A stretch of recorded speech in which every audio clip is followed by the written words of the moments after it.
Good evening, or morning, or afternoon, whatever time of day it is for you gamers.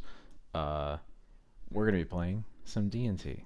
Surprise, surprise. The league that I started in the previous stream back on Sunday, I never had the time to actually finish it off stream, so we're just gonna pick that up. We were at 1-0 for after being Saga Storm, I think. Um, Before I get into that, I just want to say it's getting close to the end of the month. Um, so I will be preparing my next update for my sideboard guide for all my Patreon supporters. That'll be coming up pretty soon. I don't expect there to be too many changes. There hasn't been, much change in the format in general um, since April. There's like the synthesizer deck that might be scary. We'll have to see like what kind of staying power it has, whether or not we have it. If there's anything we can really do about it anyway, we'll see. Um, but one thing I can preview is at least a change to the list because I will not be playing only one, but two pre-war formal wears. Just a quick little sneak peek. I finally got that in the mail this week, so very, very excited to be playing with that soon. Unfortunately, we're going to look over here to a list that doesn't have it in. Yeah, I know. God, it's so annoying. And it will never stop being annoying until we get it in this dang client, but complaining will only get us so far.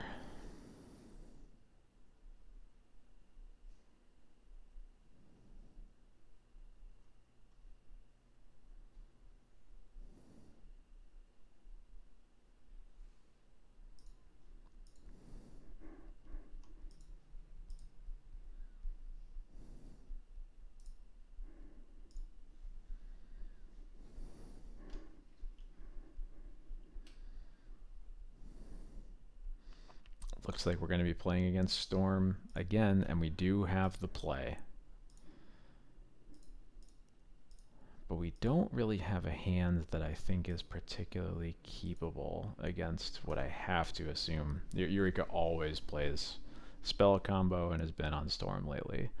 I really don't think we can keep this. Maybe we can. The one...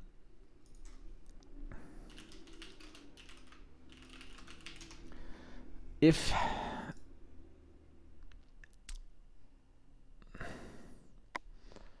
These decks definitely do play like a lot of Bowmaster Echo lines that this hand is like okay against, but it's still really not that good. Maybe that is good enough. We have a Wasteland for a Saga too. I'll try it. We'll see. I have not gotten nearly enough reps against this deck, so. Are we allowed to ask about leaks here? My direction is going to basically always be no. Mostly just because I know that like there's been a lot of leaks, so like we're kind of at the point where there's a pretty decent chance that like all of these cards are real, but I've had too many people want to talk about cards that end up not being real, and I'm not like I'm just not super interested in spending that much time on them, mostly for that reason. Is this going to be an echo line? What do we got? Entomb echo. Yep, okay.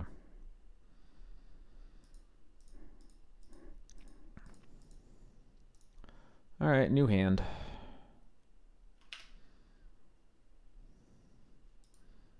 That hand's actually pretty good.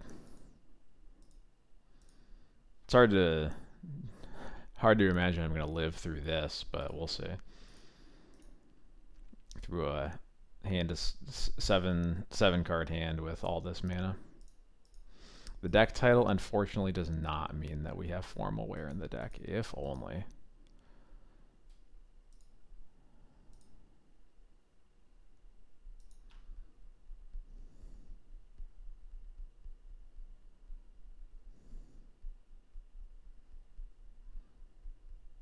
Alright, that's 2 echoes out of the way.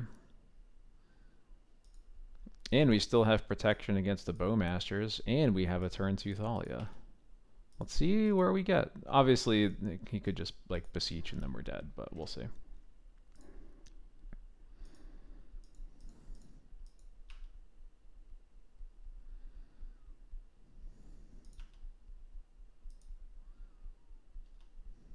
It's a lot of mana, a lot of storm. Yep, tendrils from hand. We're dead.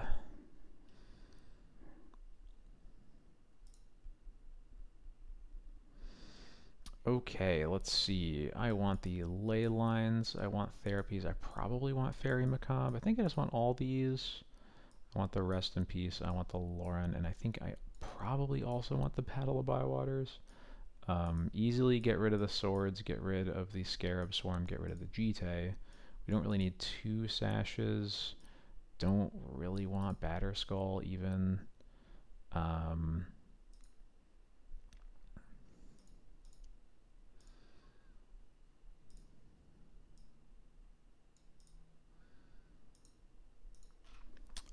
What did I do last time?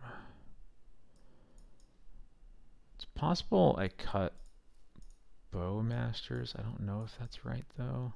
Literally the last matchup I played was against this deck and I just don't remember what I did.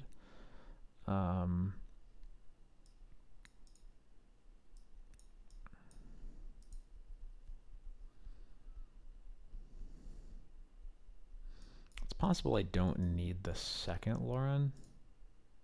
It's possible I maybe just want to have like 3 Solitudes also. Solitude only really has a lot of value because sometimes their kills are through Bowmaster echoing. So it's important to have some response to that.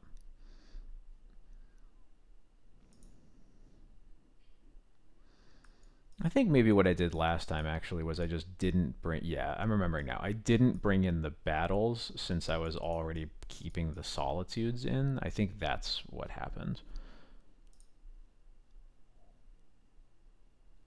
Yeah.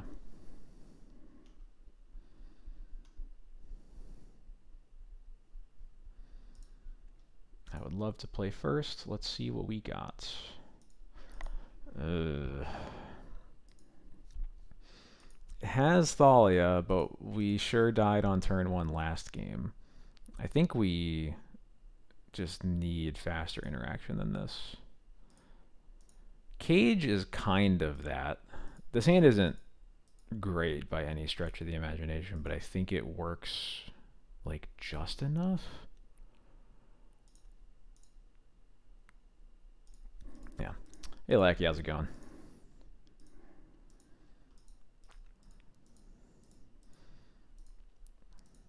Cage is definitely good against the deep mulligans too, because the deeper you mulligans, the more likely it's just going to be an echo hand.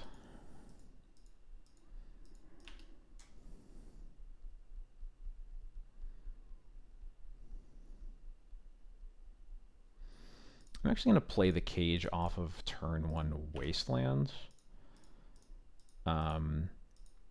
So that I have the opportunity next turn to like waste a Saga and Surveil, potentially.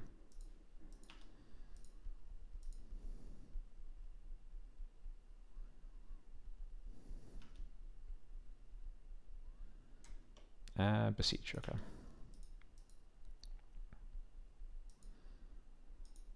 And this looks like Beseech for empty. Uh-oh. You saw it coming, Jared. And I don't have Stoneforge, or I don't have Batterskull in my deck, unfortunately. But it does not look like we were gonna beat that anyway. I think we were just dying here.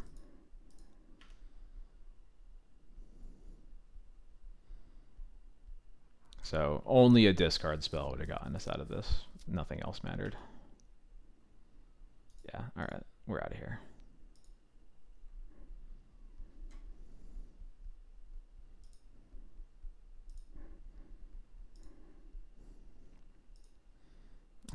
Hero shards, that would be hot.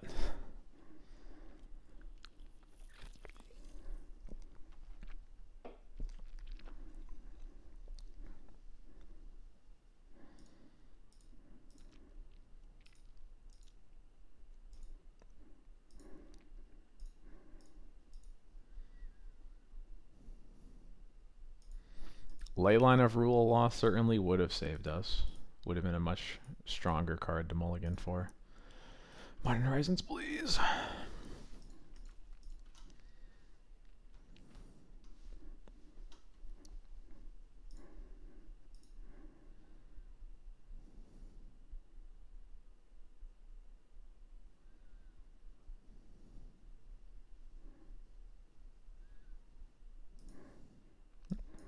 Get out of here.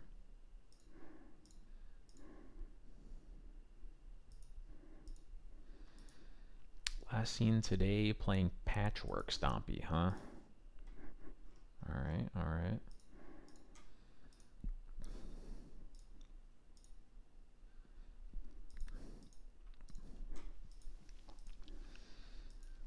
It's a pretty slow hand, unfortunately. This is a wasteland we can surveil. I'm gonna try it.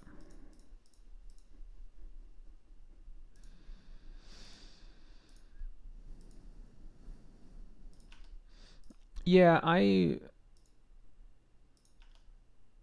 I definitely have very mixed feelings. Turn one synthesizer, cool. Got it. um Yeah, I definitely have like conflicted feelings about Modern Horizons. I think I'm honestly mostly excited just because I am not in love with where Legacy is at right now and would like to see things change. Um,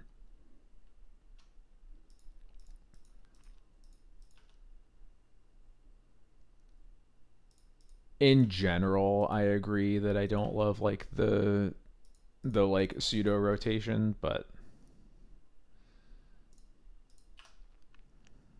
all right, please don't follow up with another Soul Land. That's all.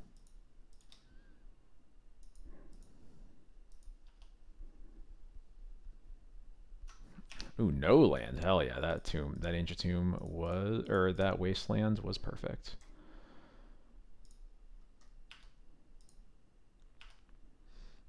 Do I want? I don't think I want this. I think I want stuff that I can cast now. For what it's worth, I mentioned earlier, I will not be talking about any Modern Horizons leaks. Um, Mostly just because so often we talk, like people talk about them and like ask my opinion and then they end up being fake anyway. And there's a lot of them. It would be a lot of cards to have been faked at this point. I get that, but I just want to wait for the spoilers to actually come out before I talk about them. Because it's also we're just working with such incomplete information. So Needle on Stoneforge off the Saga is fine by me because it means they couldn't get a mana source. Okay, Mox Opal is a mana source. There you go.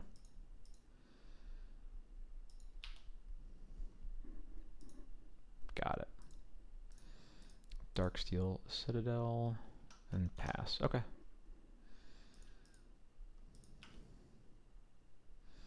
Darn. I was hoping for Skyclave or Loran.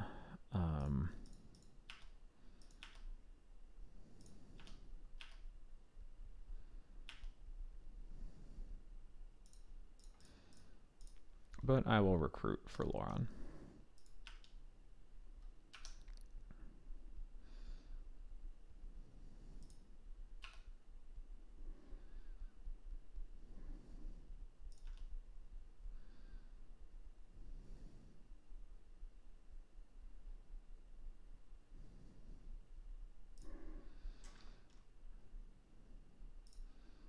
Yeah, like thinking like back to like recent history. There was I remember people were talking for like what felt like a month about that was the version of there was a card from Brothers War, maybe I don't remember. Um, it was like it was like it's legendary creature. It was like looking like it was gonna be like a 2 mana. It was basically gonna be like Grand Abolisher, but like with extra text. Okay, this is yeah. This deck is stupid. Um, yeah, whatever. I'm good. Um, it was like Grand Abolisher, but also like had a huge clock on it and was legendary, so you could protect it. And then it just ended up being like a 4 mana 3/4 instead with the same text. And it's like, all right, cool. We spent all that time talking about a card that didn't actually exist, and what good came from it, you know?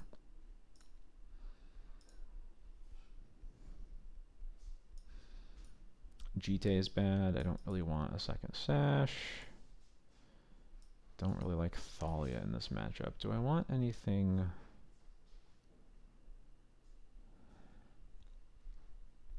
Yeah, I really don't know what I want to do in this matchup if I'm adjusting my sideboard for it at all. Mostly because I'm not sure the tools exist, really.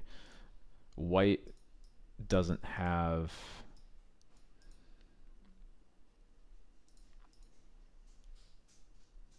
like...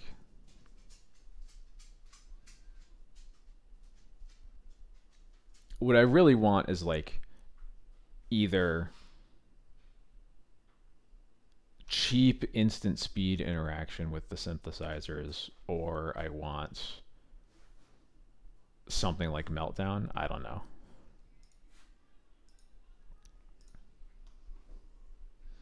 Nope, that sucks.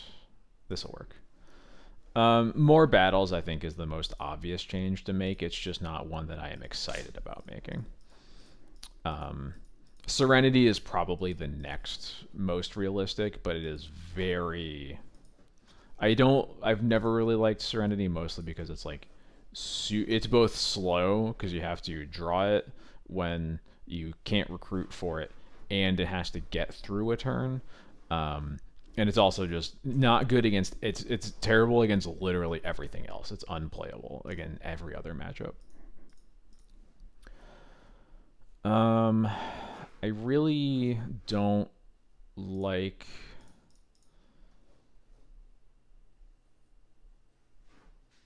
playing Vile first. Or I don't really like having to play Thoughtseize first, but I think we do unfortunately have to. Um,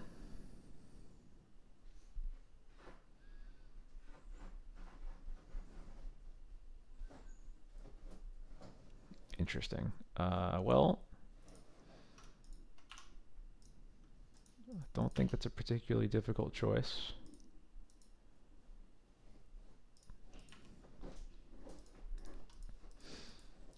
Deafening Silence has pretty similar problems, and also doesn't really solve anything in this matchup, because once they put a synthesizer into play, they're just chaining creatures together.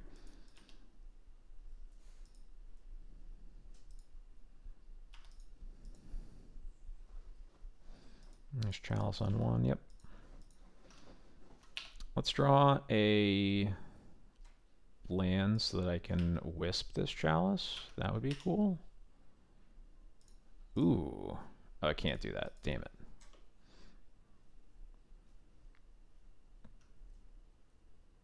That's annoying.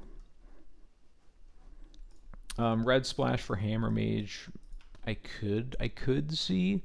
I think similar problems of it just not being great in like any other matchup, but I think there's some merit to it. Is this make a construct then cast a Frogmite? Yeah, it is.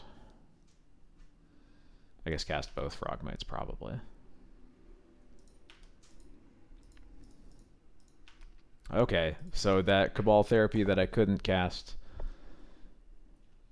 would have gotten 3 Frogmites potentially.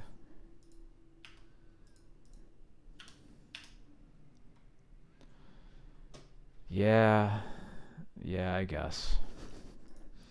Heliod's Intervention is extremely expensive, right? Like,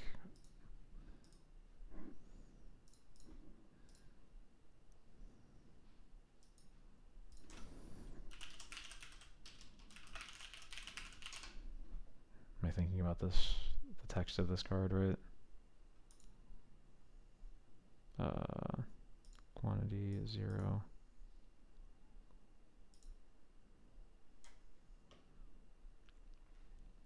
Yeah, I don't think that you can afford to be destroying the first artifact at 3 mana, basically. Yeah, I've been thinking about if Patrician Scorn said artifacts and enchantments. Yeah, no, I think this is just if I'm spending 3 mana, um, the problem is these matchups are already like getting way going way over the top by the time you untap with 3 mana. At that point, I'm probably playing like either Serenity or I'm playing like Dust to Dust, maybe. Um, I'm not really thrilled by that, but like maybe. Yeah, I guess I just draw all 1-drops into this chalice.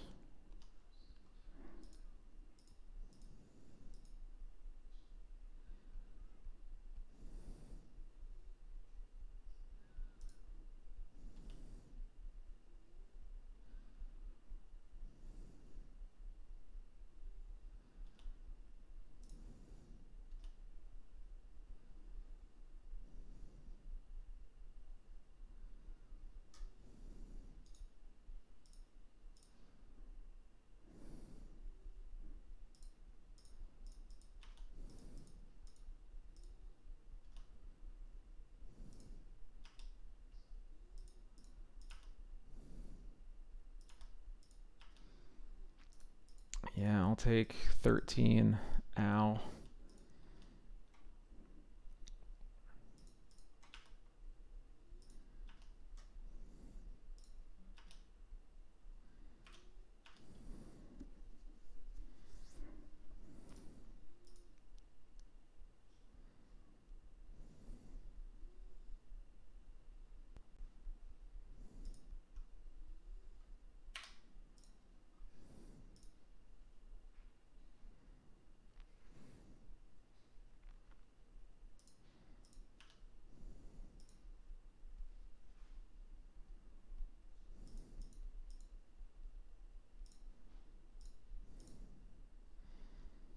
I don't even know if I'm naming with this, but I guess probably the worst thing would be like Thought Monitor, probably. Nice, and there's a Dismember. That will also kill me. Sick. Whatever. All right, well,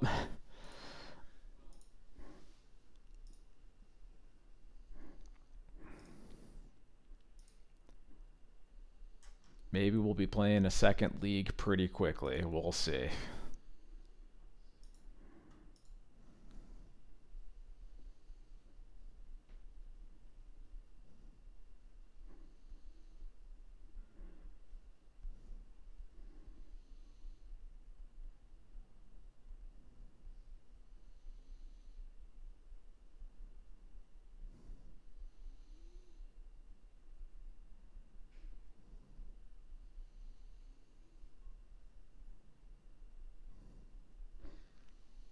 Saga plus Meekstone plus Big Thalia. Ooh, ooh, ooh, ooh.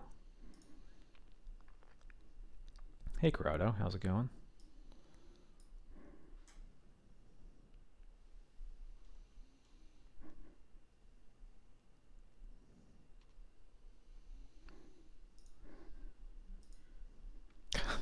Thanks, Mike. I appreciate it. I appreciate it.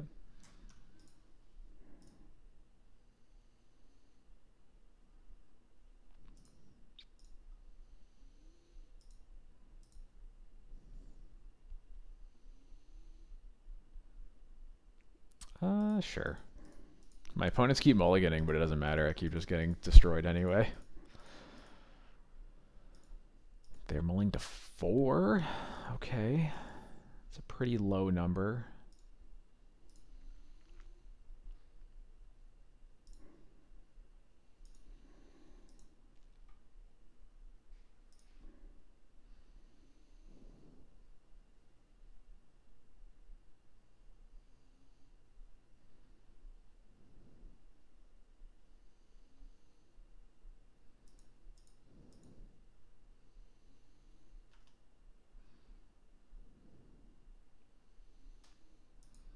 More ancient tombs. Is it chalice? No, it's something else.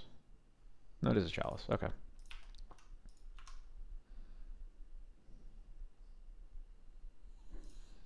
Divine Purge. Is that an eternal card? Is that the joke? There's just it's a magic card in quotes.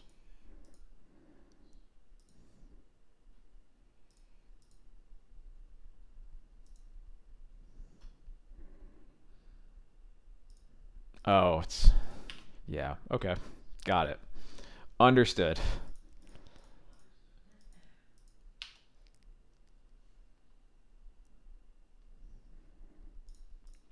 Thanks, Caldra. What's up?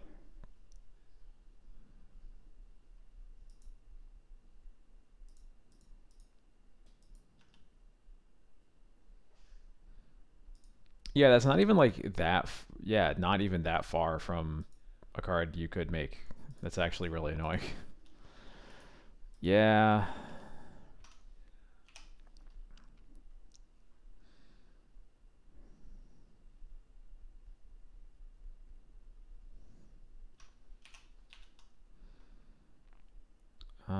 I really feel like, yeah, I guess even if they draw Blood Moon, they can't cast it for at least 2 turns. So, I think I actually keep this just so that I have a card, a good card to cast next turn. So,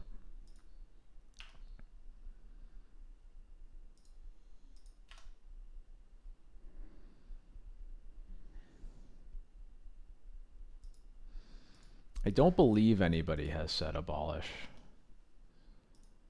That's like one white way, but you can discard a planes to cast it for free. Is that the one I'm thinking of?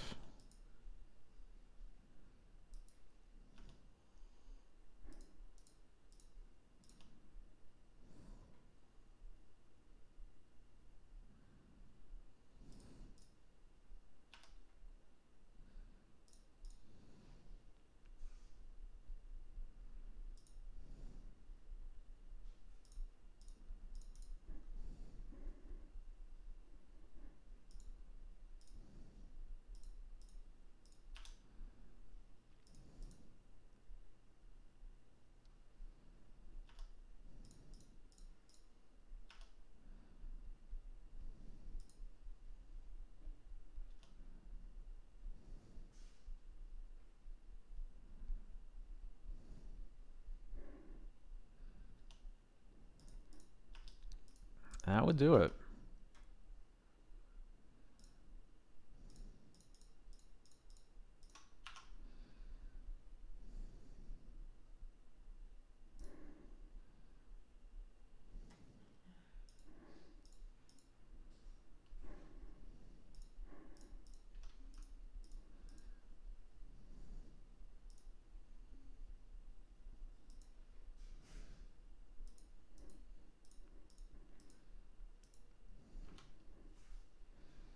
White pulverize. There we go. That's more like it.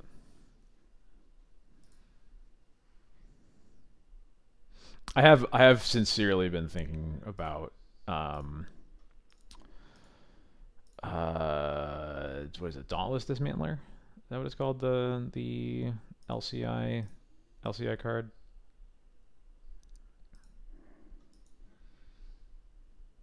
It doesn't solve very many problems, which is why I'm not really that interested. But like I thought about it for a second at least.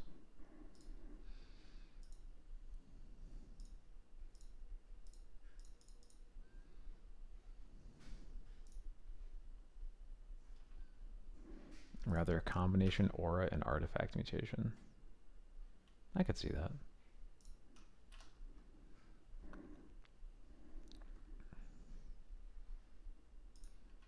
Yeah, whatever.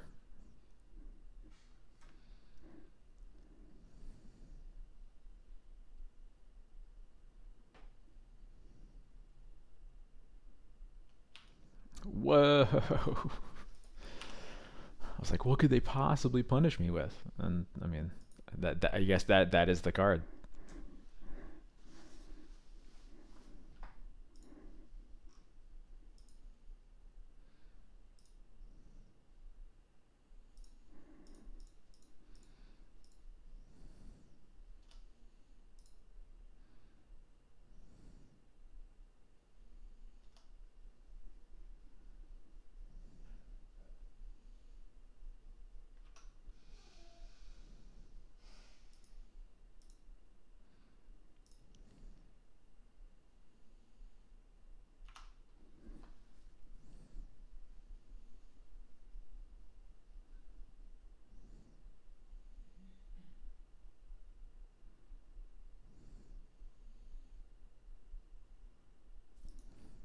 Oh, you are definitely supposed to attack, friend, but that works for me.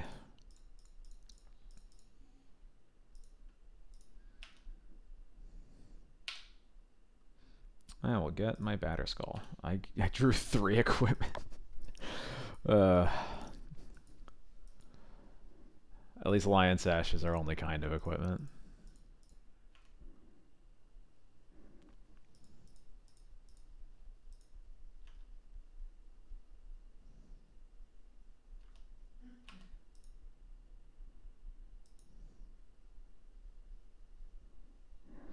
Is it Cataclysm's time again? Maybe.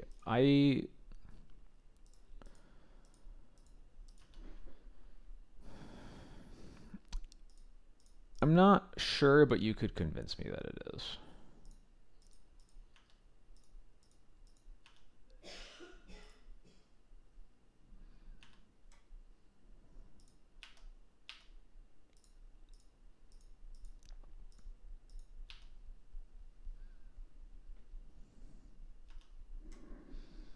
I think probably the biggest thing is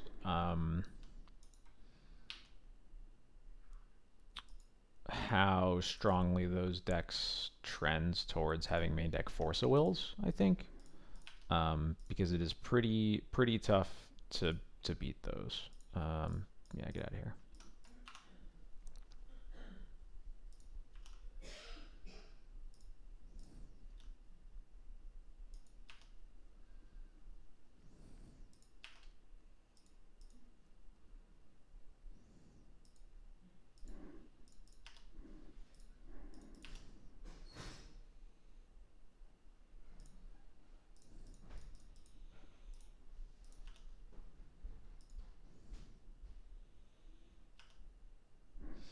By the time you lose to control, they have 2 forces in hand and draw 4 cards off every game action. Yep, they sure do. It's the worst.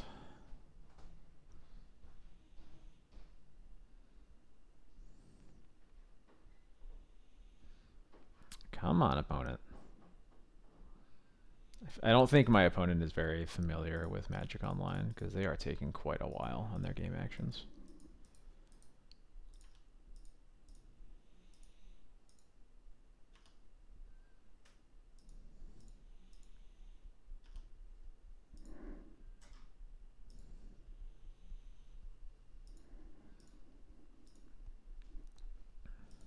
All right. On to the next one. I think just bringing in Containment Priest and Lauren. I don't like Scarab Swarm. I don't like Cauldra.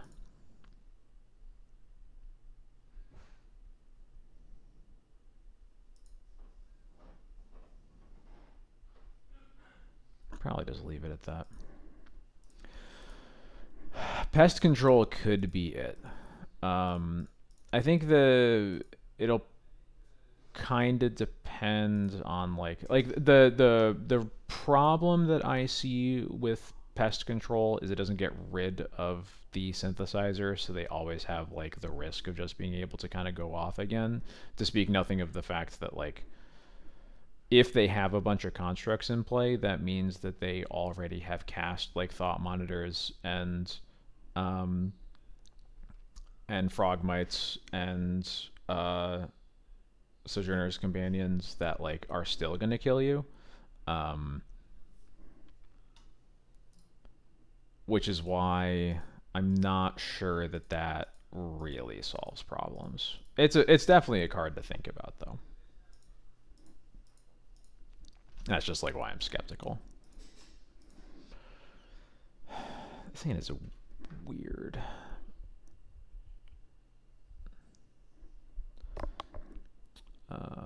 Yeah, Pest Control does also blow up your own stuff. I think the damage to us generally is pretty low though, especially in a matchup like that. But like generally speaking, I'm pretty interested in like that card long term. Once there's less like reanimate or like reanimate decks and beanstalk decks that are like pushing the CMC of the average permanent up and up and up and up. I'm gonna try this. What about Kataki? I've always found Kataki to be like I have never played Kataki against 8 cast, mostly because it's hard for me to envision a board where you. So historically speaking, specifically against 8 cast, I've never been interested in playing Kataki, mostly because it looks to me like if unless they are not doing anything to you already, I imagine you play Kataki, they pay for the cards that are already killing you, and then you die to those cards. I don't. It doesn't seem like it really like solves any problems. It doesn't like keep you from like getting behind, I guess is my point.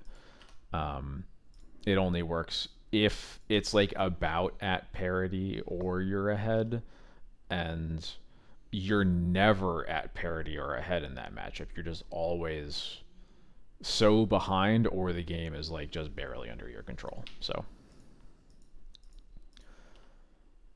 and Peacekeeper I don't like, mostly because yeah, I don't it they have removal for it. Um,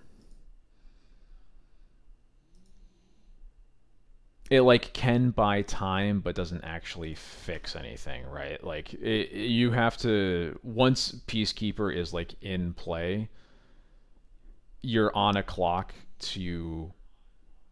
um, to answer their board before they find a removal spell, and that is almost always never going to happen. Almost always never is basically never going to happen.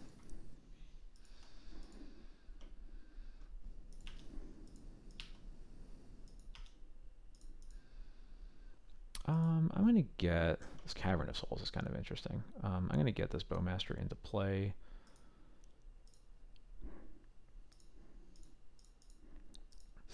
Yeah, we definitely like if this deck is here to stay, we're definitely gonna have to try something.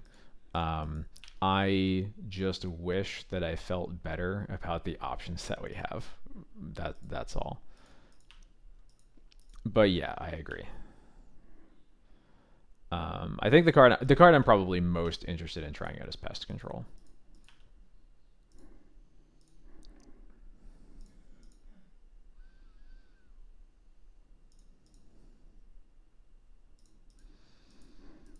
Kind of feel like other decks are going to hate it out of the format. That's kind of what I'm hoping. I'm hoping people are like, all right, we'll play Meltdowns and Null Rods and stuff, and that'll fix it for us. I think that's going to be a lot more effective than us trying to figure out how to beat the matchup. But yeah, that's kind of why I'm like sort of in a. Bleh. That is why I am sort of not worried about it yet. Also, with Modern Horizons coming, who knows what's changing that? Reverse polarity.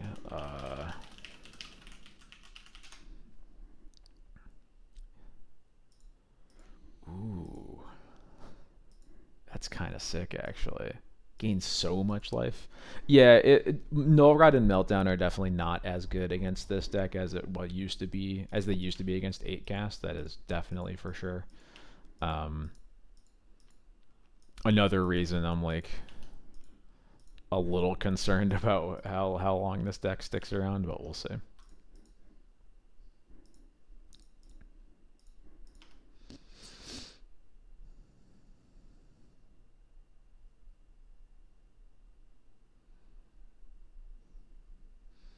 At least more so than 8 cast. If you like, I think part of what made decks have to go to Null Rod or Meltdown against 8 cast is that like there was no one particular card that was ever beating you. It was just like a mass of a bunch of different things. Um, but if you can keep Synthesizer out of play, that deck definitely has a harder time like getting anywhere because the rest of the cards in the deck are like a lot worse than the average card in 8 cast. Time to bust out the Doorkeeper Thralls. I mean, yeah.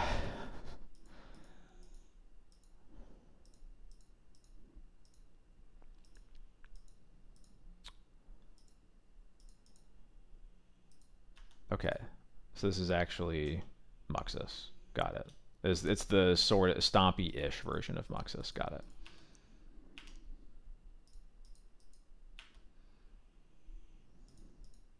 I guess that's what the Cavern of Souls told me.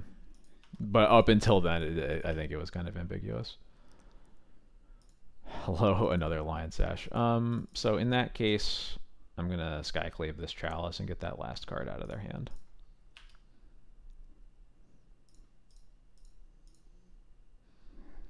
In that case, Meddling Mage. Maybe the problem with Meddling Mage, as always, is like, you know, is Meddling Mage good in a deck that has to cast it on turn 2 versus cards that can and will be cast on turn 1? Oh, yeah, Doorkeeper Thrall is definitely very scary for us to put into our deck, but it certainly is good against them. You know, I get where the suggestion is coming from.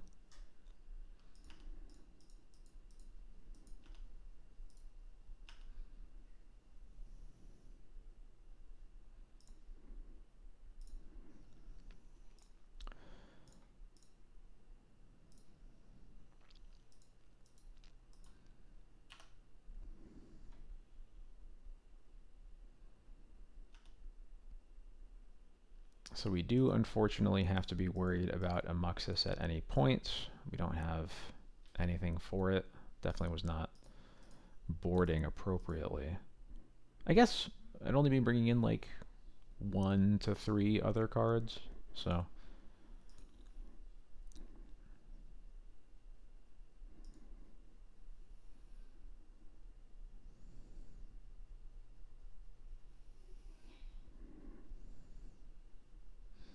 I always wanted to live the dream against 8 casts with a Viashino Heretic. I'm going to have to look that one up.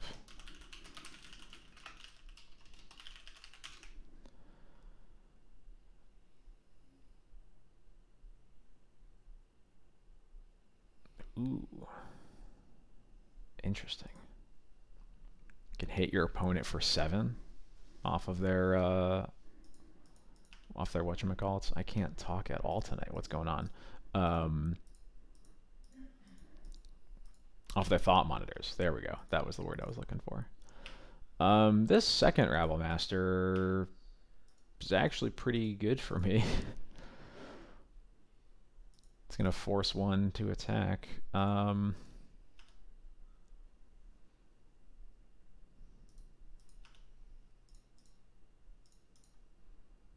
Yeah, I think I want the Skyclave in play long term in case we're getting into Yorion territory.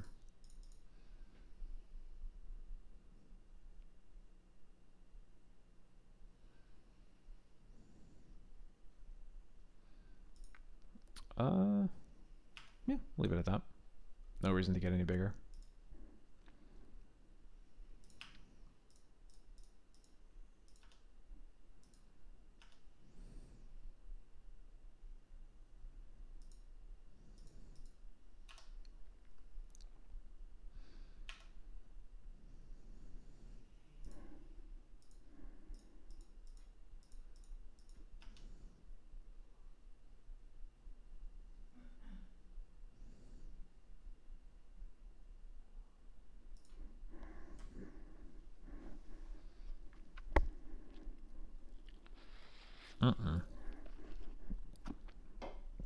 I don't like that at all. Alright, how bad does Muxus hit?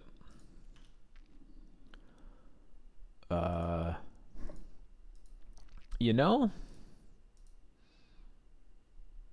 that could be worse.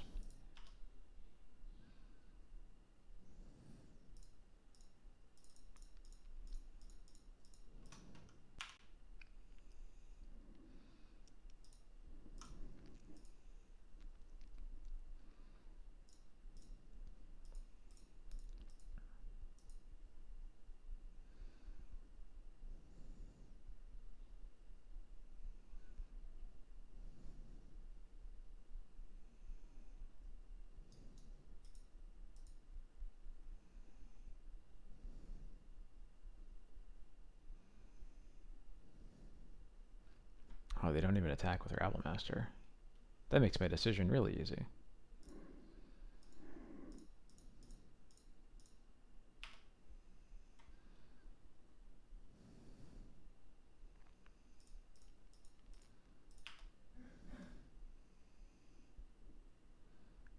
What do we got?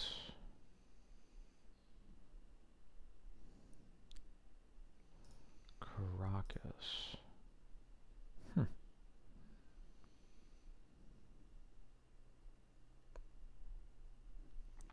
At least gives us options and a little more mana. We're probably just going to be taking a pretty big chunk O damage this turn, but we'll see.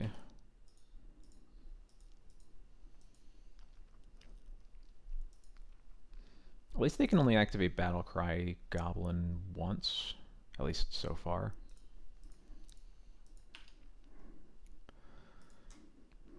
I think I have only bounced to Muxus once ever, and it was okay. But yeah, usually I'm not in the mood to let them cast Muxus a second time. I think the only time I did it was when they used, like, if I remember right, they'd used like 2 spirit guides plus a name stick or something like that, and then like kind of whiffed on it.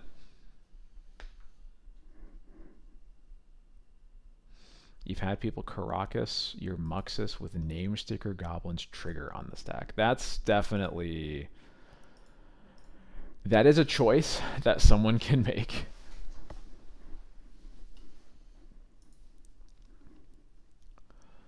What is this?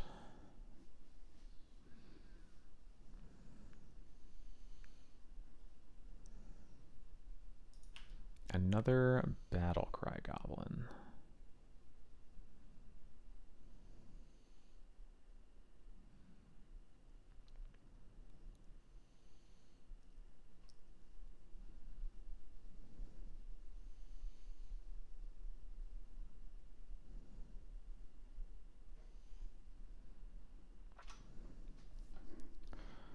If they activate Battlecry Goblin right now, then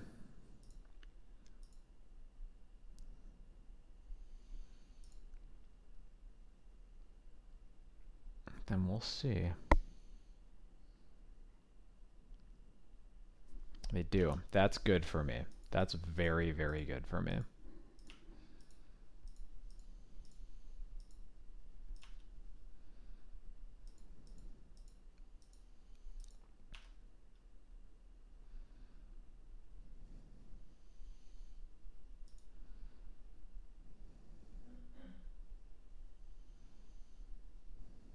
And they don't attack with the Rabble Master, which is also very good for me.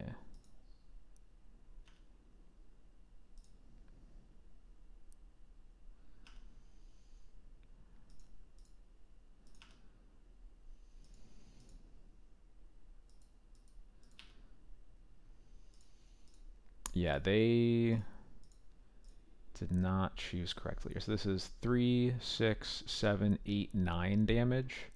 The fact that they didn't wait until now means that I can very freely block here. And the fact that they didn't attack with Rabble Master means that I'm not forced to block that with like the Skyclave. So yeah. Yeah, this was a bad attack.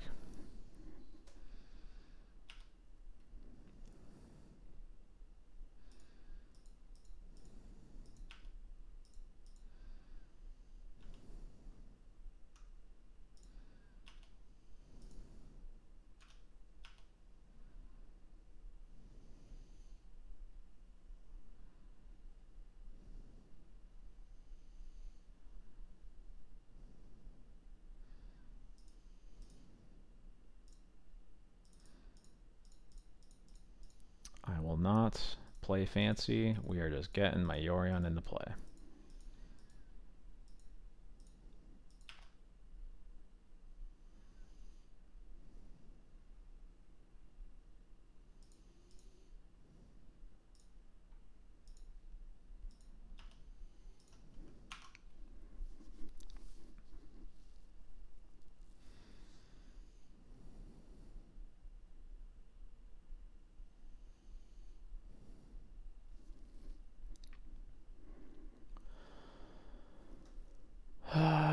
am I killing here? I'm pretty sure that we're sort of forced to solitude the Muxus. And then I think I Skyclave one of the Battlecry goblins. Is that right?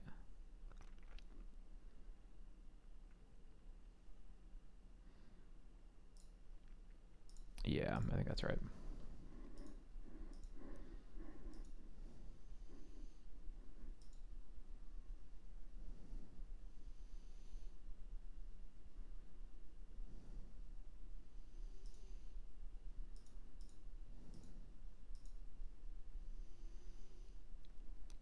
Yeah, actively happy that Rabble Master forces attacks.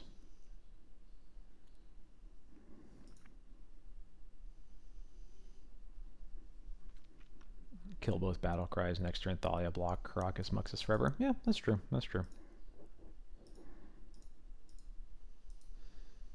Battlecry definitely complicates the combat math the most because it makes me have to choose whether I'm. I guess if my opponent waits until combat before they activate this, then it definitely complicates some things.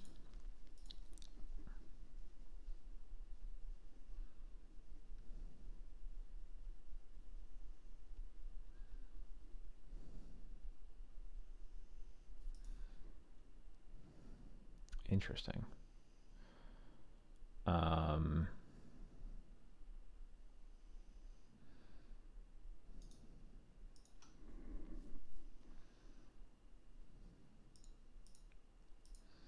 I guess the problem is that's then going to give them the red mana they need to activate Battlecry.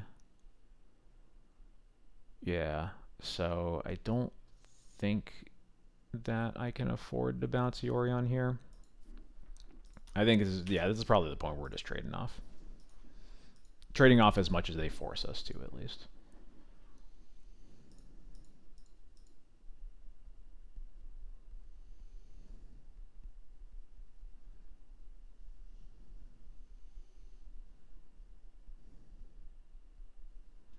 Which is apparently not at all. We won't be trading anything.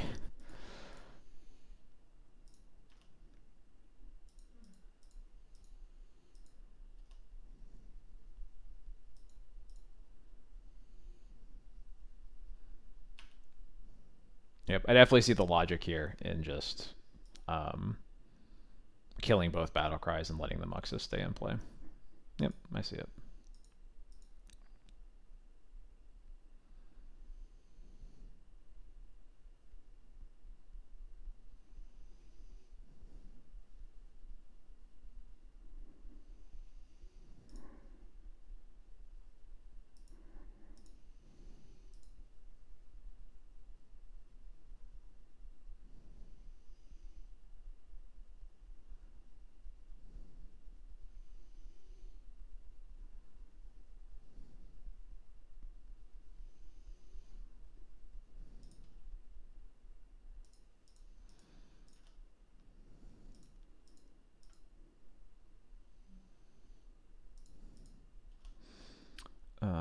So block battle cry. We have to chump the Rabble Master, and then we block here, and we're only taking 3.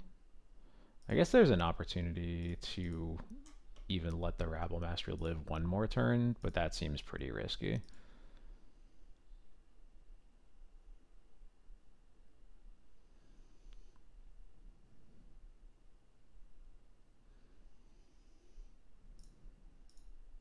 Yeah.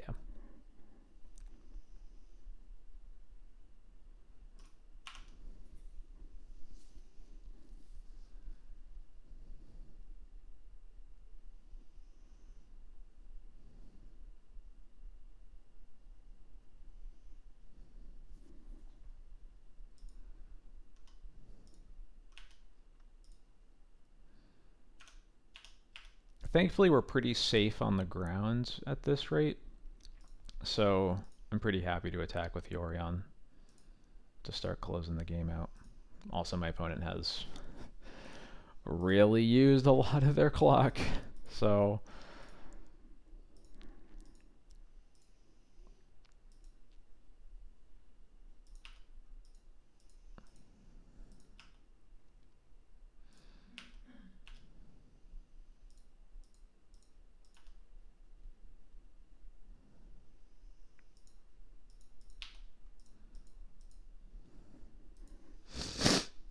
yeah, Mag was pretty. I was annoyed that it turned off our Caracas, but Magus definitely feels like it ended up kind of being good for us. Bombardiers. It's a little bit annoying. It's definitely the right, the kind of card they need to draw here, if nothing else.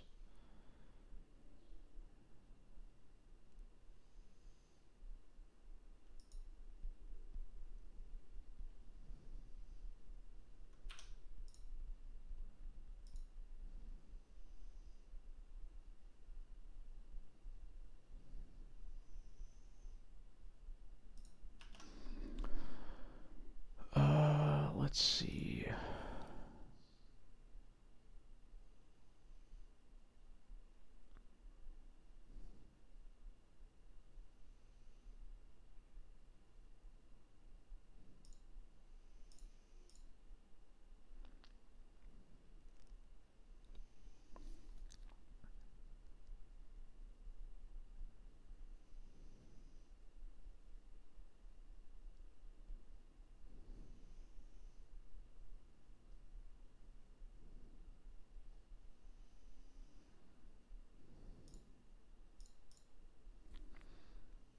So they can chuck the Magus at us for 5. If they do that,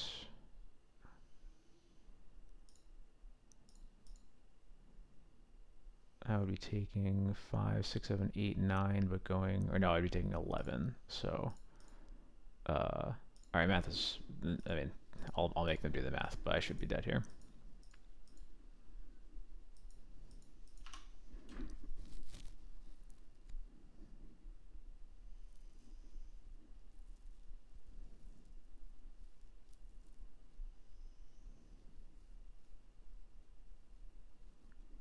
I'm not dead.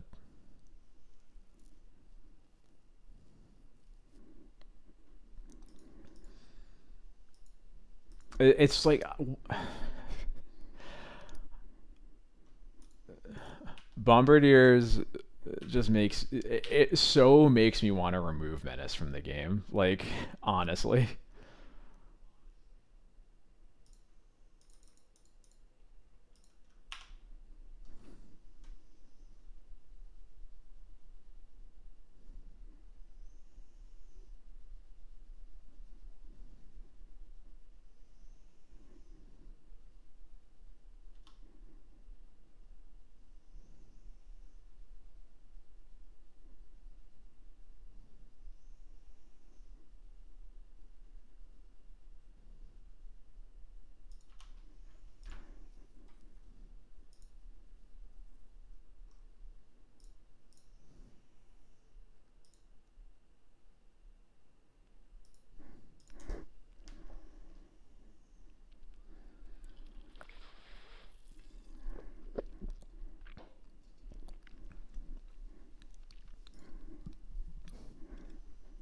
It's just so rare that first strike on a creature is bad for you. Yeah, it is. It is annoying. It is just one of the many arguments for why I just am so sick of Menace being on like literally every creature. What even is blocking?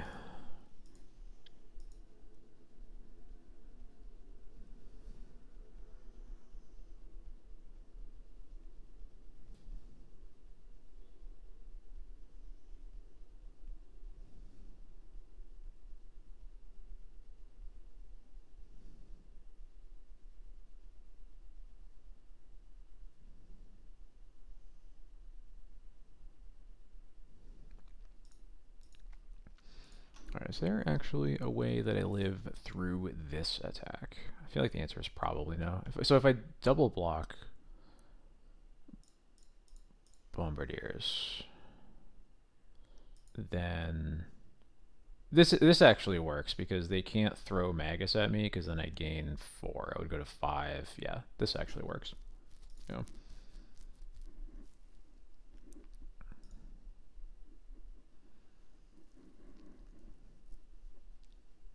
I would 4,000% rather have Intimidate than Menace, and that's not even close.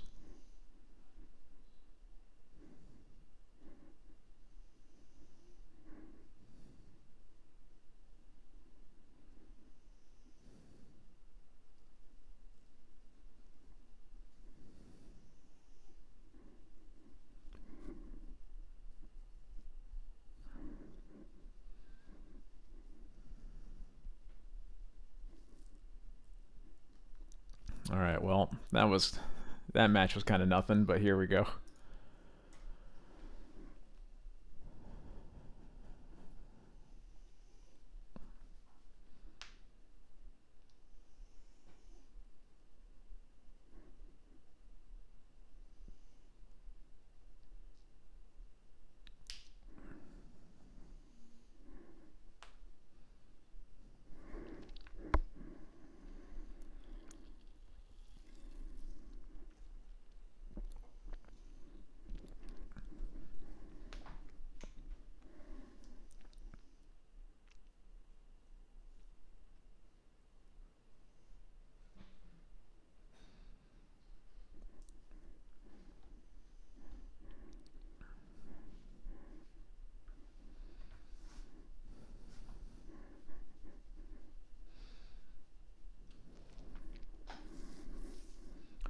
Shadow, I think, is the only bad design invasion they still use on occasion. Yeah, yeah. Fear is fine. Intimidate is, I agree, more interesting. Um, yeah, I don't know. Like, it's definitely also partially like the creatures they've put Menace on. I think Menace being on Grief is like an actual travesty of design. Um, but it's just like, I don't know. It's not that cool. It's not. It's also not that cool that every creature that has Menace has some other text on it that makes it even harder to block. It's just the worst. Menace should work like suspected. Yeah, it should. This hand, it's pretty good for a one-lander. I'm on the play. I am on the play. Uh, I will try it. I'm feeling fast and loose tonight. I don't know. I guess not really fast. Certainly loose. No, but I am definitely a bit tired today, so just doing my best.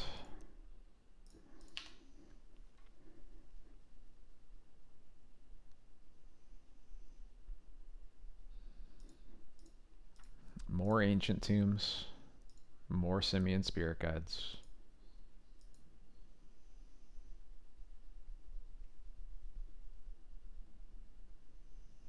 Turn 1 Fable. Gross.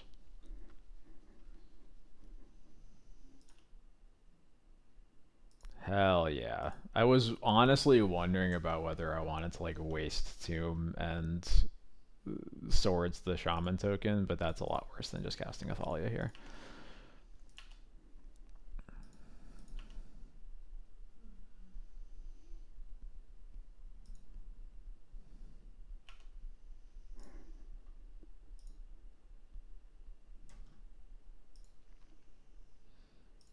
Nice 2010. Hey, 2011, right?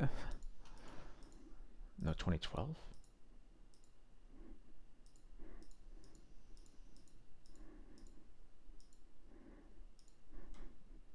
That was right. Dark Ascension was the very first set of 2012, right? Yeah.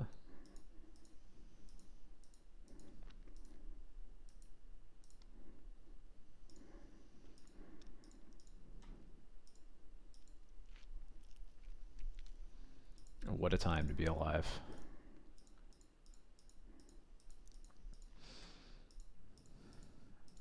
Okay.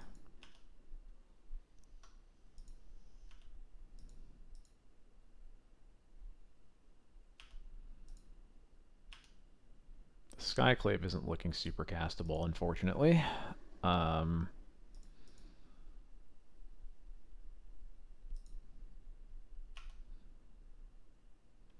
but we have some time.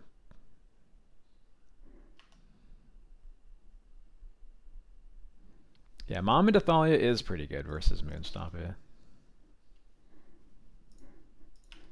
Not as good as Mom into Stoneforge, but it still works. You know, Avis into Storage sure was a garbage set. Yeah. Mm-hmm.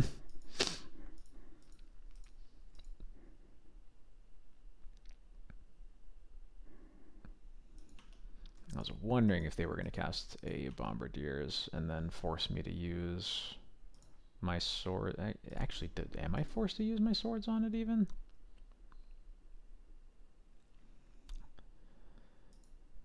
Taking a lot of damage.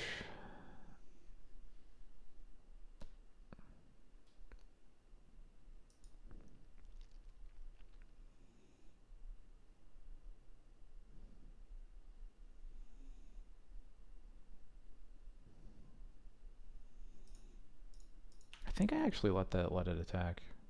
I wonder if they even do attack.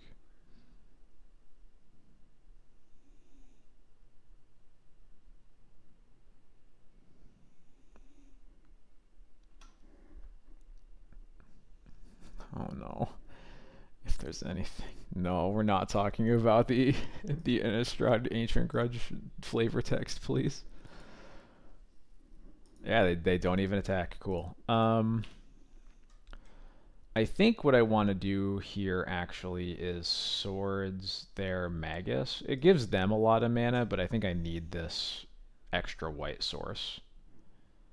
Because I think what I want to do is swords the Magus and then Skyclave the Reflection.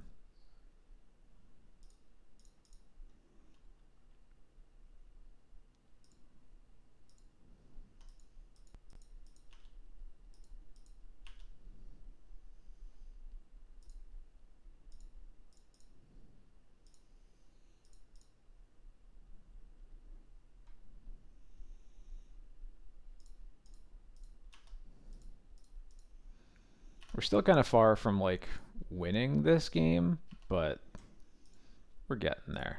At least we've successfully answered like everything the opponent has done so far. So, which is not a luxury you often have against Moonstompy. Usually, like even if it's not the best thing, like nothing that they do is like that good against you. It's usually enough for you to be afraid, at least. So.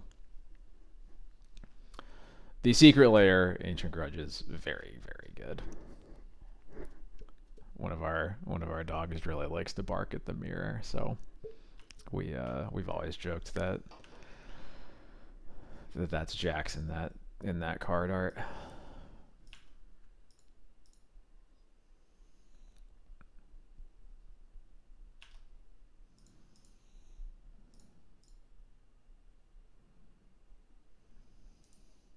Yeah, it's a pretty simple block here.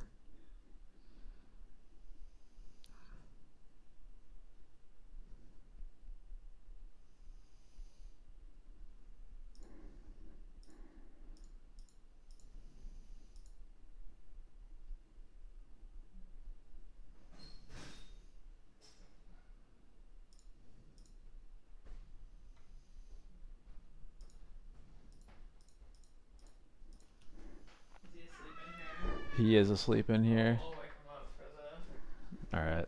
For the.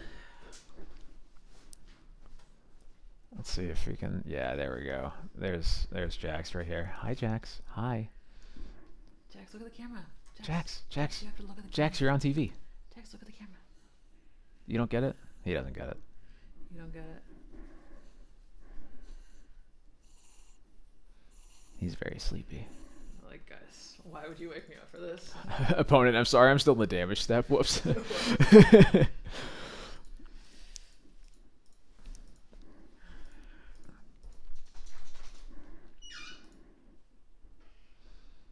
One concern here certainly is my opponent could be furying. Yeah, they are furying. Okay.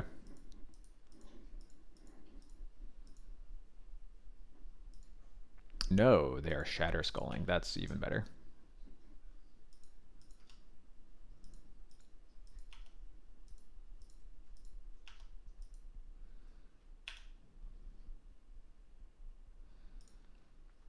Interesting 1 red mana you have over there. See ya.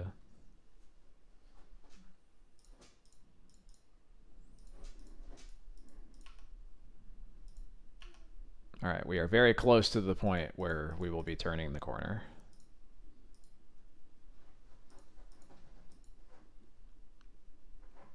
Never mind, we don't have to turn the corner. All right, Containment Priest and Lauren, and I think that's it. Get rid of Scarab Swarm Cauldron. Maybe Scarab Swarm Sash. Yeah.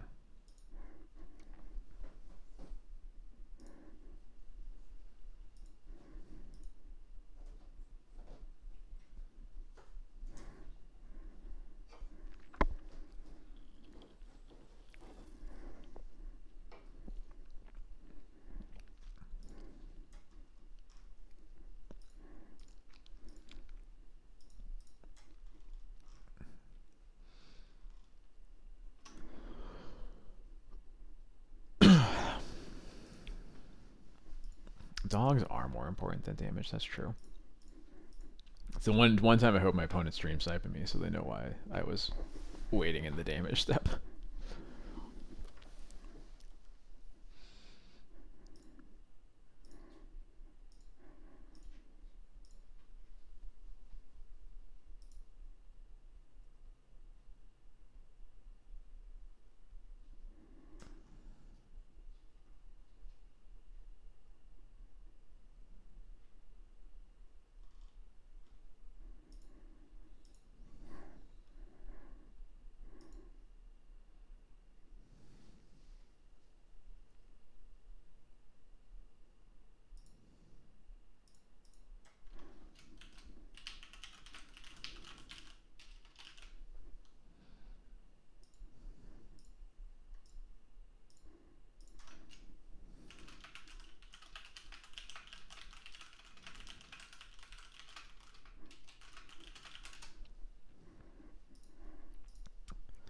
Opponent's really in the tank on this sideboarding.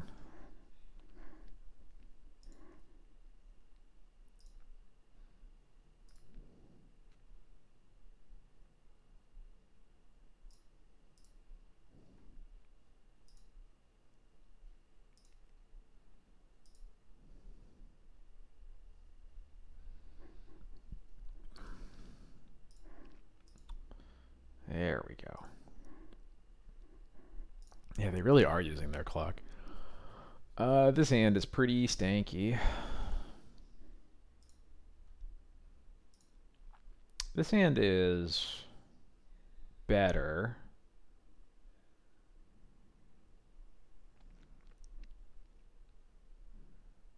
And worse. I'm gonna keep this. I think I'm gonna put back one of the lands. I think I'm gonna put back the Caracas. Yeah.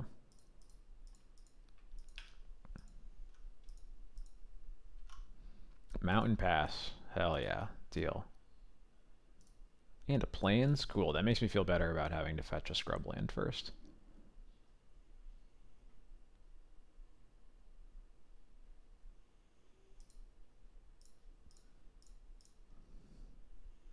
Alright, what do we got going on over there?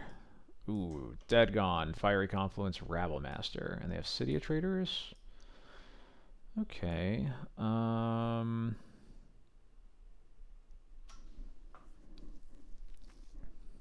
Interesting. If they only had one piece of removal, then... Well, actually. So if I take the Dead Gone, they're going to play Rabble Master, and then I just play a Thalia, and the Thalia basically negates the Rabble Master, more or less. The only problem would be they can eventually Fiery Confluence and kill the Thalia, but not kill the Rabble Master. I think I kind of like just taking the Rabble Master so they don't have threats anymore. I can play through a Confluence and a Dead Gaunt, especially when they're not putting any pressure on me.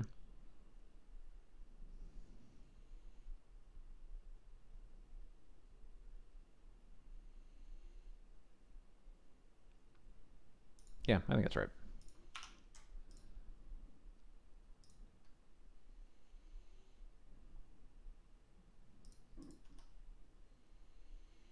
All right, there we go. I was like, what's the other card? I forgot that that split card turns into 3 cards when it gets in the revealed zone.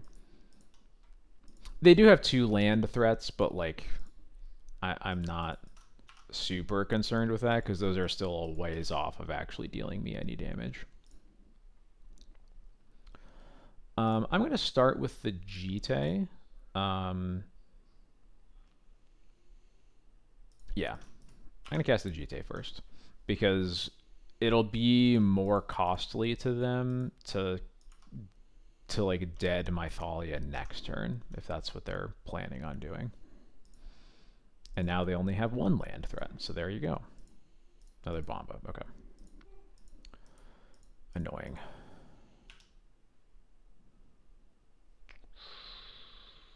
I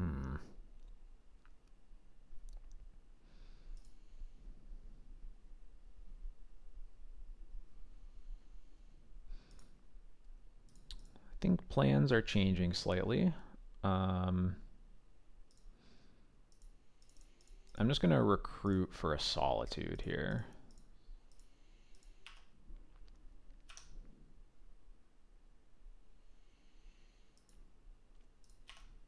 And I suspect that I'm going to pitch the Wisp. Maybe not. No, I'm probably going to pitch the Wisp.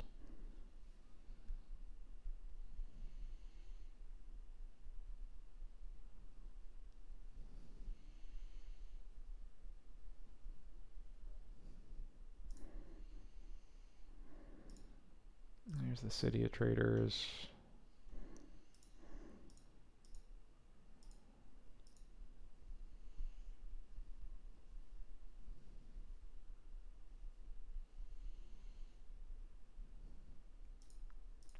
Yeah, this GT actually kind of puts them in a bind because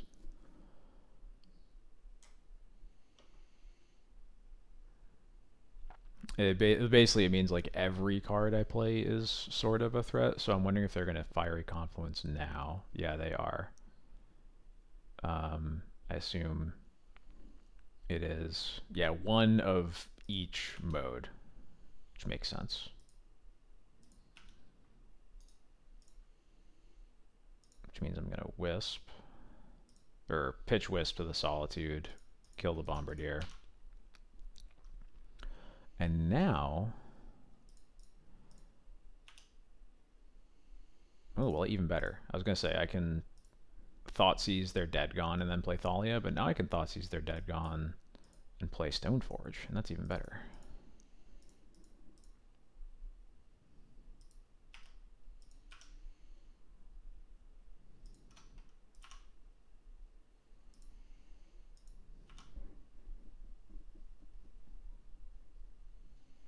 Hearse does basically nothing, so that's fine by me.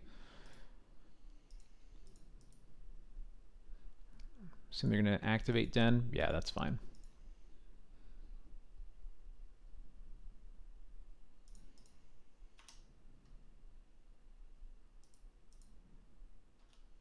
The land would be cool.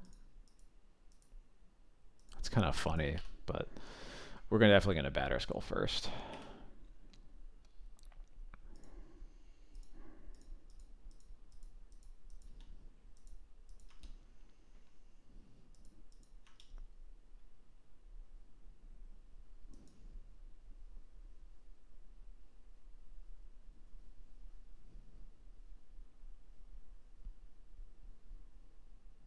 There's a Chalice on one.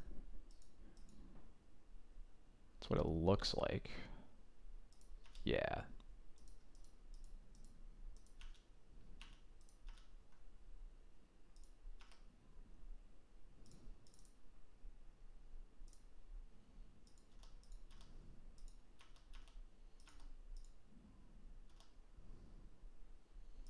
Nice.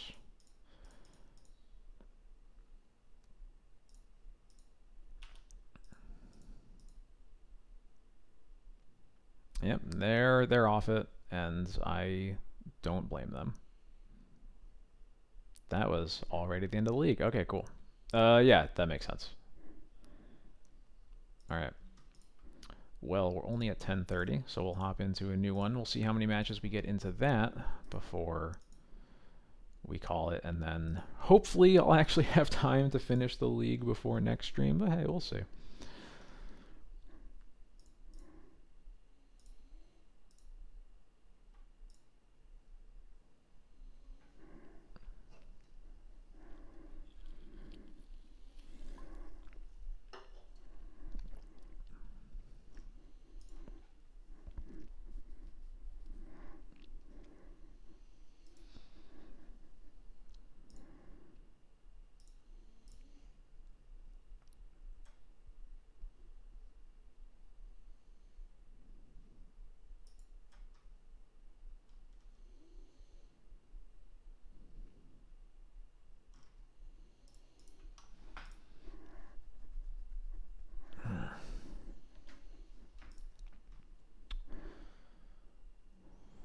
Just had a thought come to me that I was going to say out loud to the stream, and now it's gone. That's my whole story.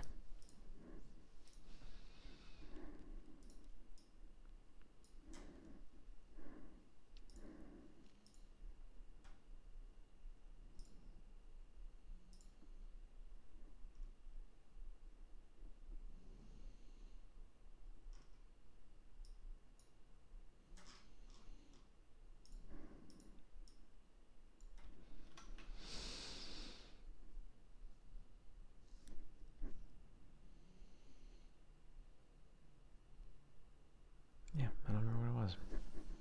It's gone. It's out of my head.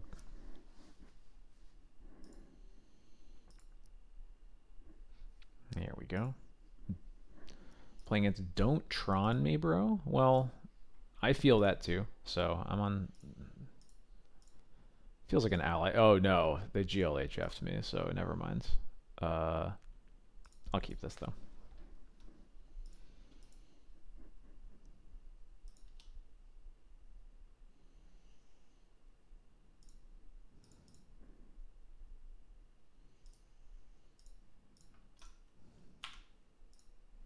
Fully F6 through my turn. Got it. Mm-hmm.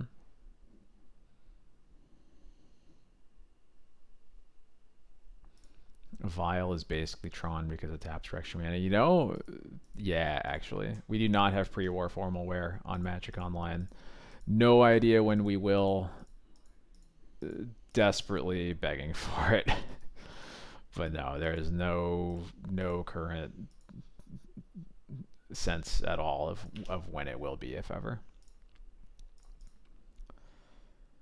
Yeah, I got a swamp. Is this a Cauldra draw or is this a Sash draw? I think this is a Cauldra draw.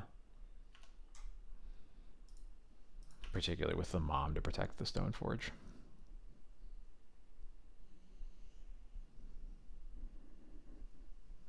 Vile is fixing. Oh man.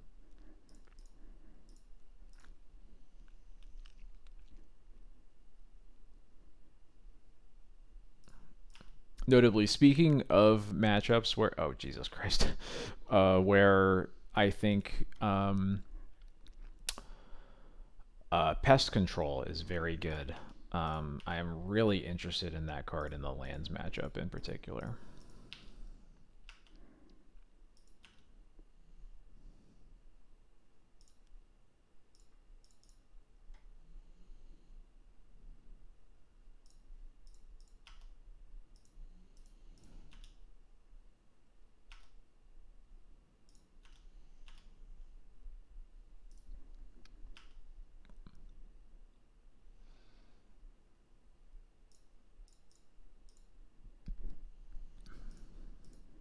You Vile the black-red card into 1G card with a colored mana source in play. Yeah. Mm-hmm.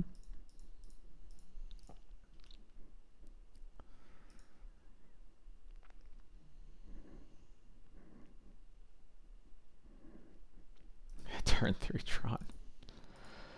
Yeah. I'm just that good.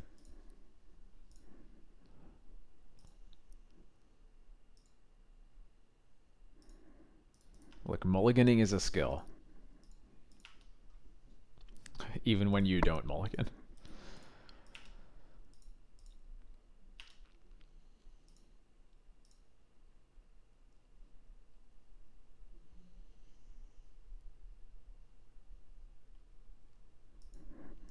All right, yep.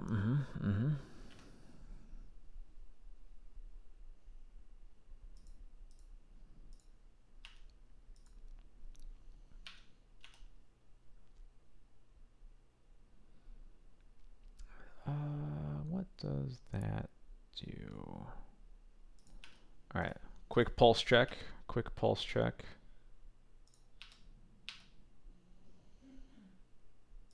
Damn, they're too good.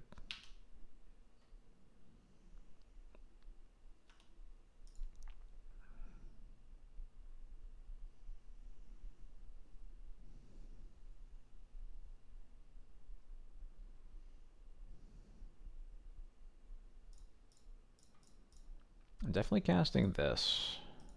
Just not sure what I'm getting yet. I think the answer is either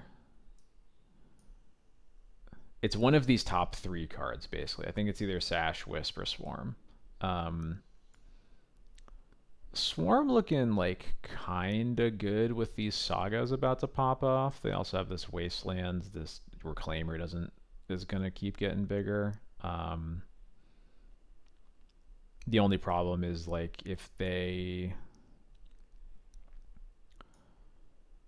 uh, if they like loam next turn, then it looks a lot worse. But I guess I have the second recruiter to get a. I guess because of the second recruiter, I'm supposed to get the card that I could use immediately if I need to.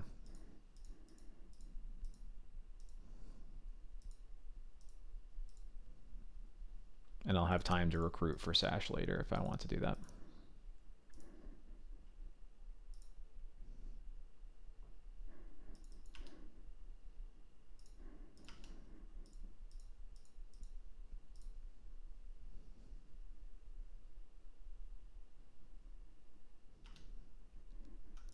Cycling the Wasteland for depth, maybe?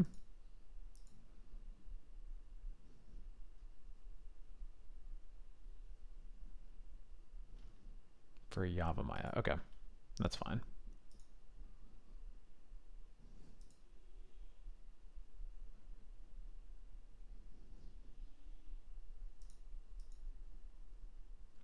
It does let them make 2 constructs here if they want to, since the Mazavith can now tap for mana.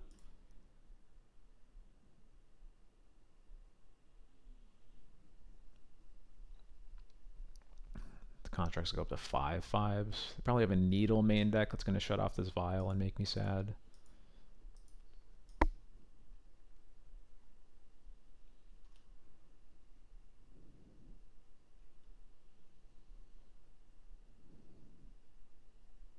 Yep.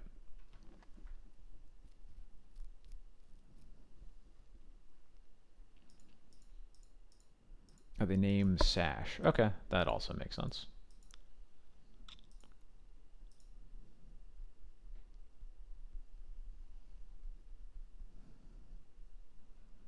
I don't think it's right, but it makes at least some sense. And then they make another construct. This next one's probably getting a Shadow Spear if I had to guess. Could get Expedition Map, I suppose. Oh, got it. They are staging the second saga. Okay.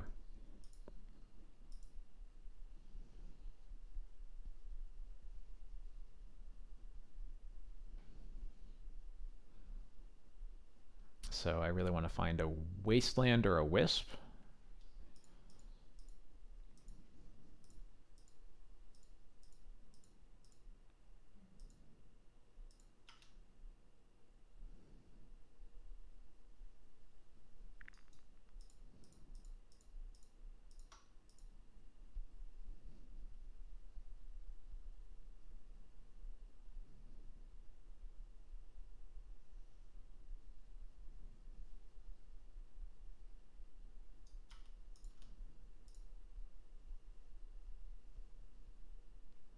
crack the map. They do still have a land drop available, so yeah, that makes sense.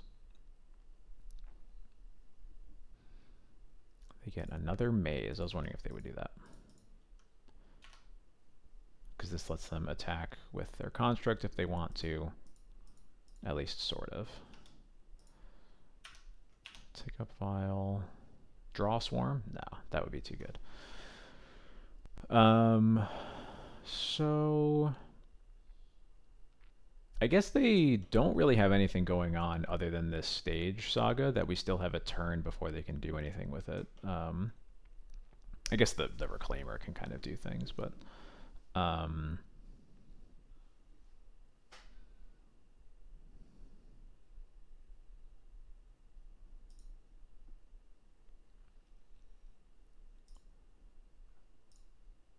so I can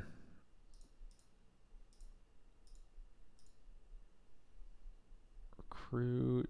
Actually, is there even a reason to recruit right now? Or just wait? I guess I shouldn't count on having Vial next turn, maybe. If they get Loam, then they get Beseiju and they could blow up my Vial.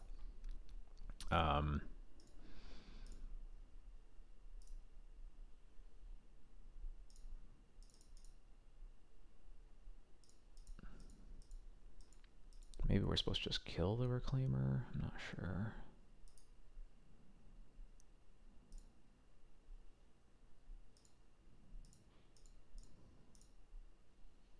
I guess the Sash doesn't do anything anyway. I think we're supposed to cast. I think casting this Recruiter now makes sense. Just got to figure out what we're doing.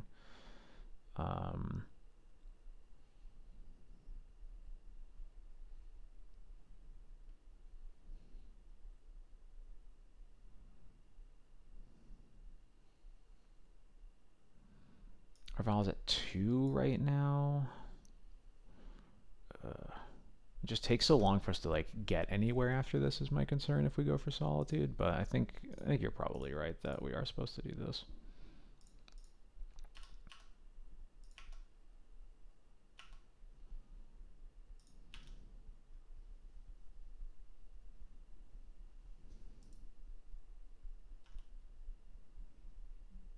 I would feel better about it if they didn't have a Wasteland in place, so that I knew that I was going to be able to cast knew I would be able to cast Yorion from my hand in 2 turns, but we have to top deck another land for that to happen. They don't attack with their constructs. That's interesting.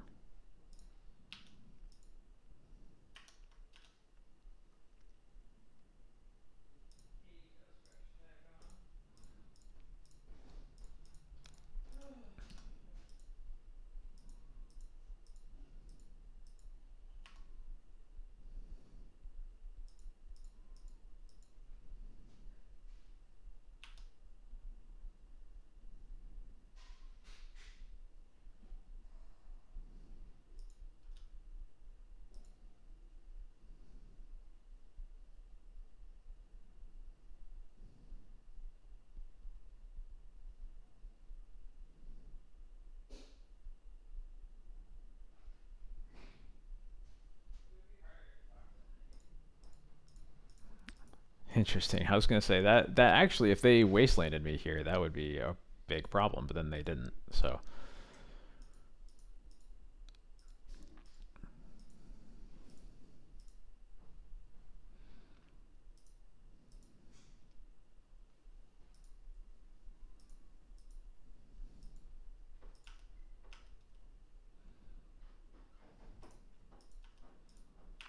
okay, yeah. I'm gonna keep this vial at 3.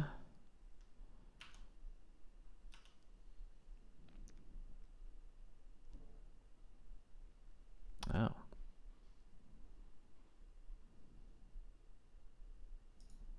Well, that's even better.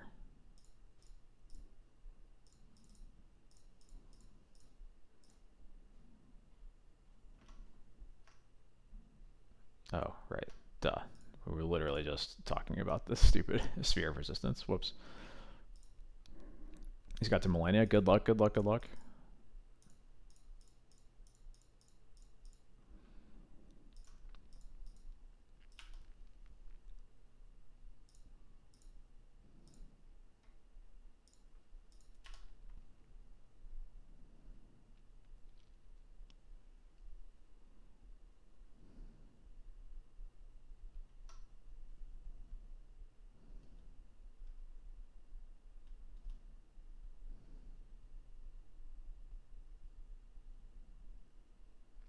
Oh yeah, go for it. Yes, please. And this is why this lore on top deck was actually really sick.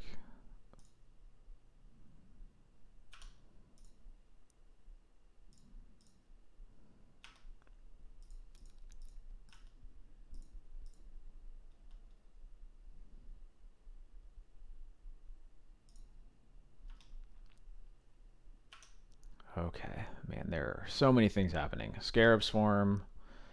I think I'm gonna get a Wisp for the next one, probably. Yeah, Wisp seems pretty safe. And then this is gonna get a Batterskull because Sash doesn't matter as long as Needle is in play.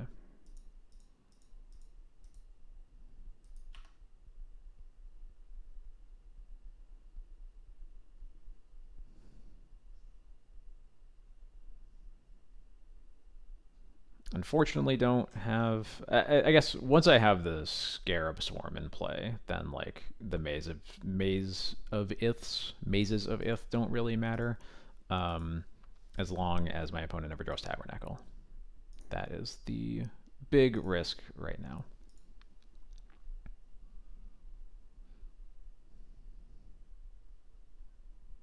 But yeah, I think this is a good example of like why I'm really interested in pest control specifically against lands. They have 3 constructs, a Mox Diamond Needle, and an Exploration. That's like so many things that I could kill for very low cost. Um,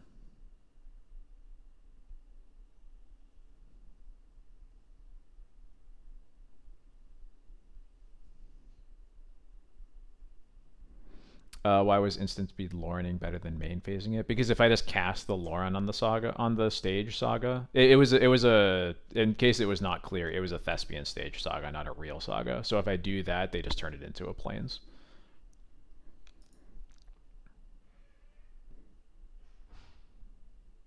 Yeah, yeah, no worries. I think I'm gonna chump one of the constructs because 12 damage is quite a lot. Yeah.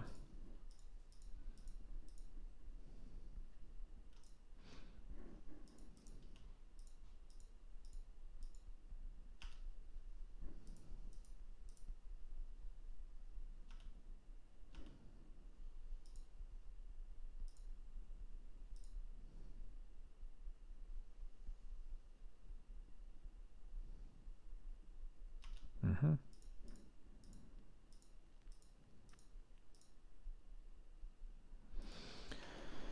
Yeah. Okay. That's what I was a little bit concerned of. So I can pay for everything.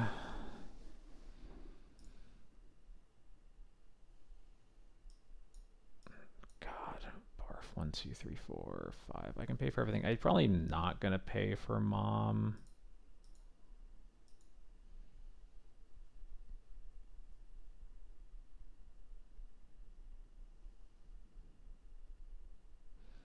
I guess if I put in Batterskull.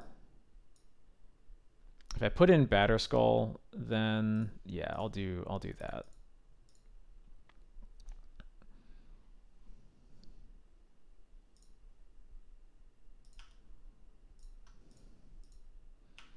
Let Stoneforge die.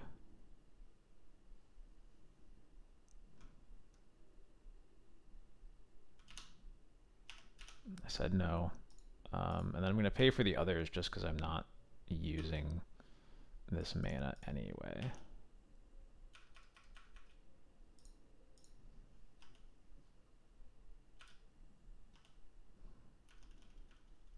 No, no, no, no. Uh, keep this on 3 for now. An extra mana is not bad.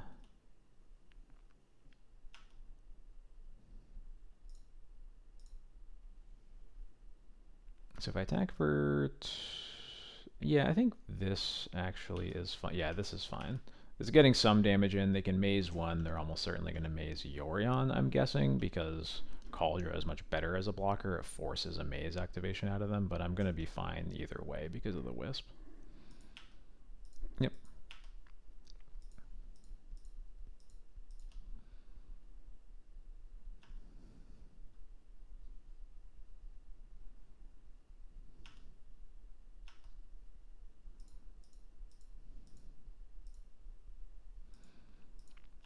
might be close to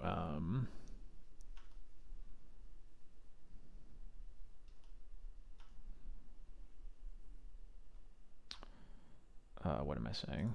Uh, Drawing with Lauren each turn so that I can dig for a wasteland. I haven't found one yet, so there's still 4 in the deck. But if I can waste the Tabernacle and then exile with Scarab Swarm, I'll feel a lot better about where this game is going. Okay, but we can at least do this. Get one of these dumb constructs out of the way.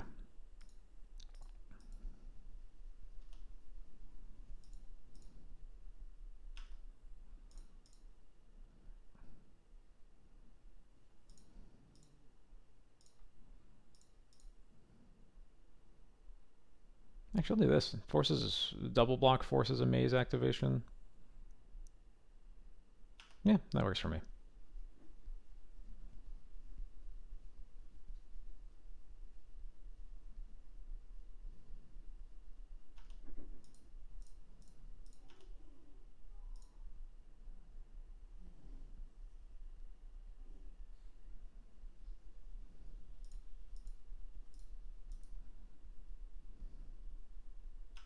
Played a forest. Okay.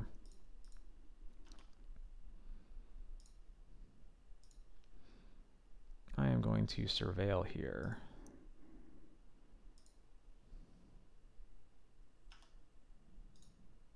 Ooh, that's a pretty good draw, actually. Yeah, I'm gonna keep that on top. So now I think I'm spending all my mana saving everything. Yes, I am.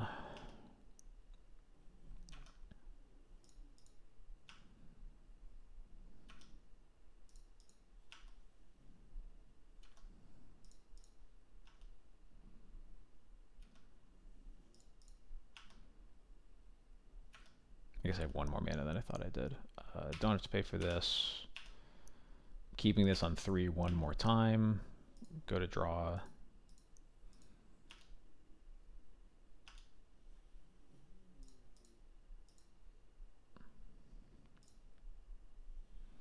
And this is actually a safe attack because then I'll just wisp the other construct.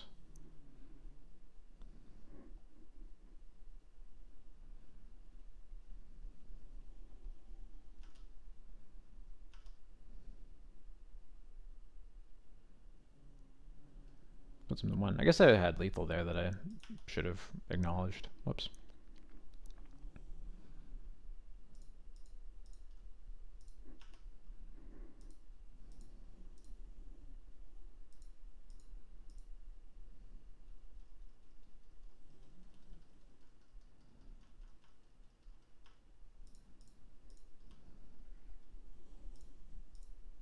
I also meant to activate Lauren on that last turn too, because I said I was going to try to dig for wastelands. Although I guess on this board I'm so far ahead that it doesn't matter.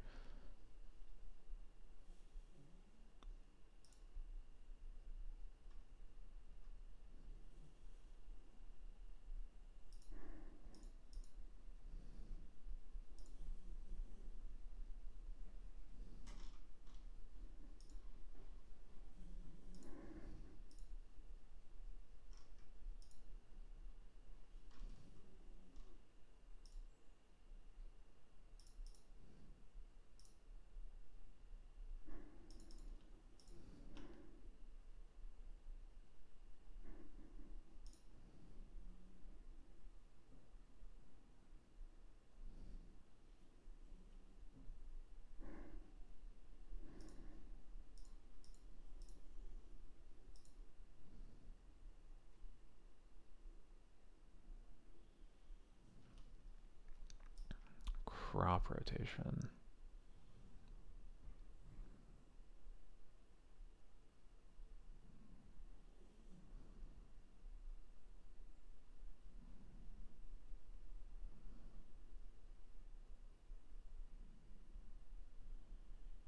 And they concede. Okay.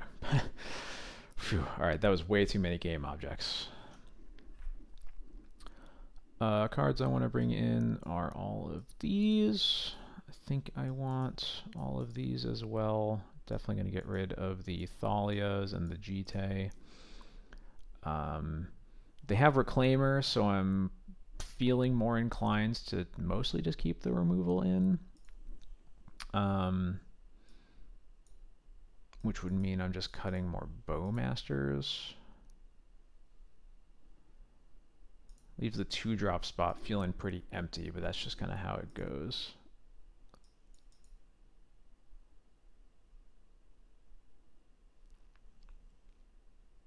Yeah. Nice game. Thank you. Thank you. I play way worse against the lands online just because of like how long everything takes. But I've played against it so much that I'm pretty proud of how I am able to navigate those games for the most part. This is a decent hand. It's pretty bad against an early Saga, but I think it's good enough against pretty much everything else.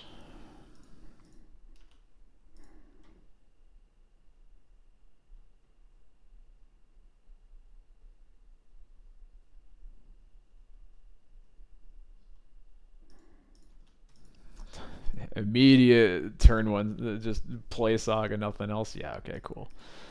Got it, got it.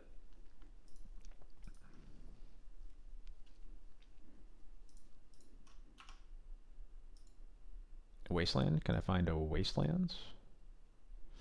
That is not a Wastelands. Although it is a card that will help me with Saga down the line, so could be worse.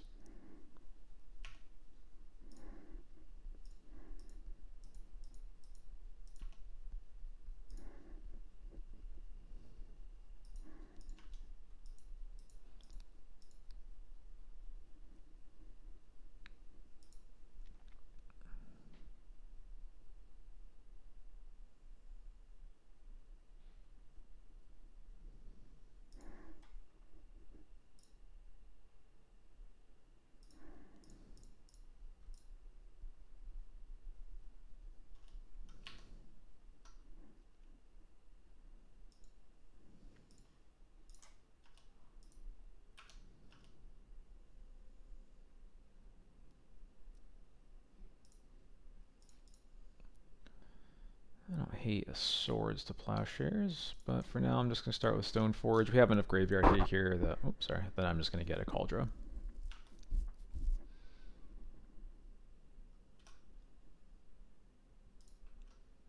Especially because if they're thinking of getting a needle off of this Saga, it gives them an extra target, so they have to think about it a bit harder.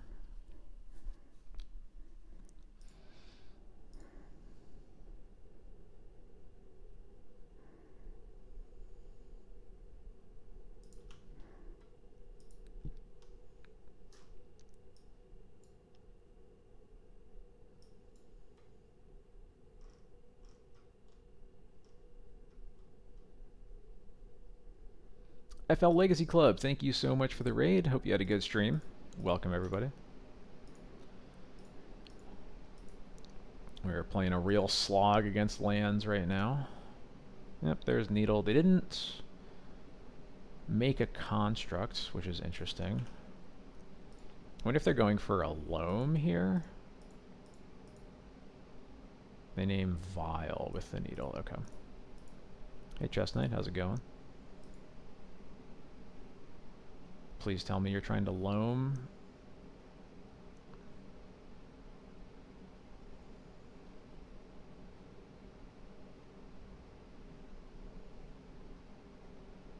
Crucible. Okay. Well, good enough. I'm ferrying either way.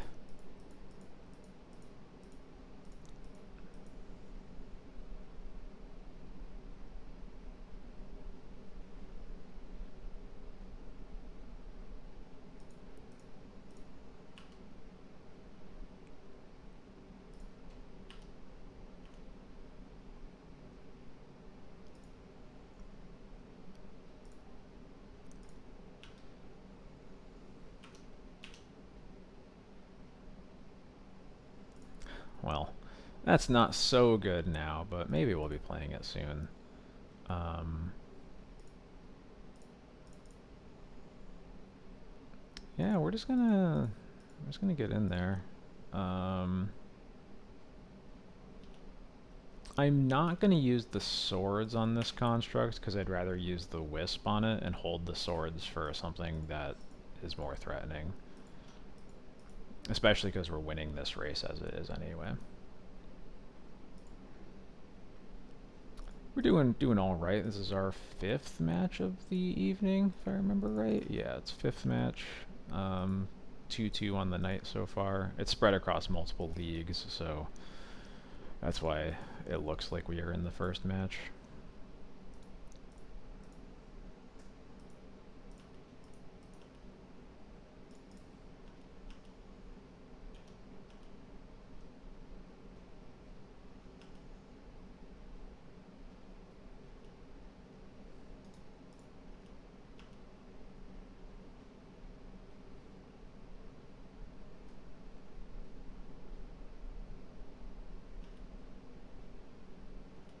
Okay, I'll take it. I'll take it. It's another good reason to save. I guess that doesn't really change much about whether or not we use the swords, but I'm at least happy our wisp gets to do something even better. What's happening here? Stage copies planes, sure.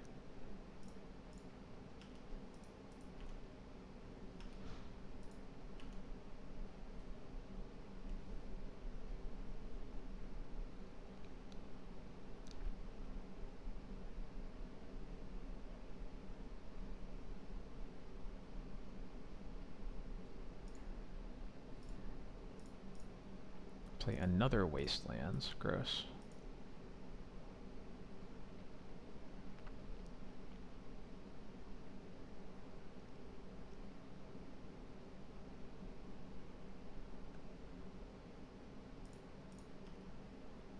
Okay.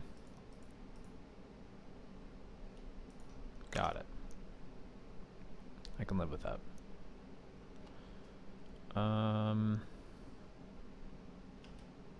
Nah, I'm just taking this.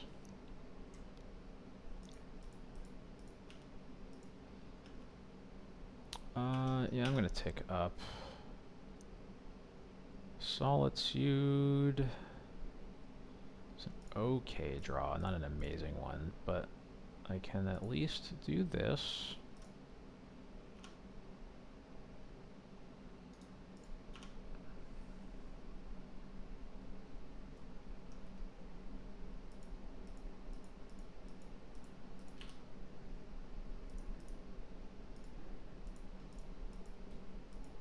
I'll be playing Rest in Peace next turn. No real reason to play it right now. Versus just making sure that we are good in terms of the race. Another plains is actually very nice.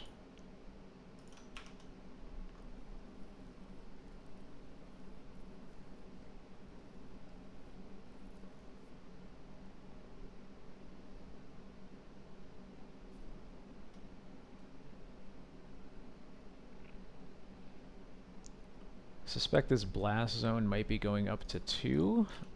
If that happens, I'm okay with that.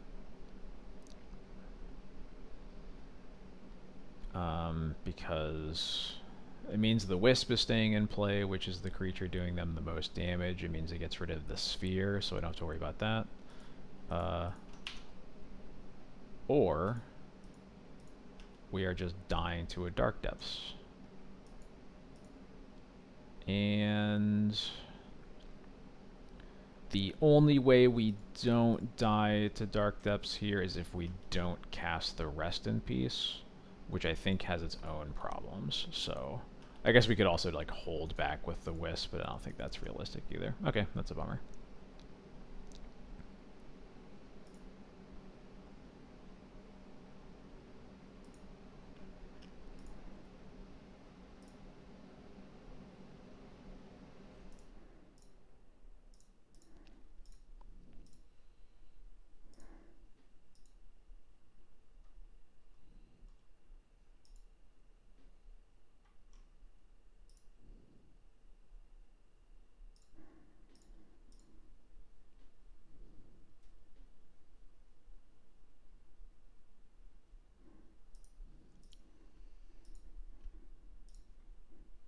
love to play first.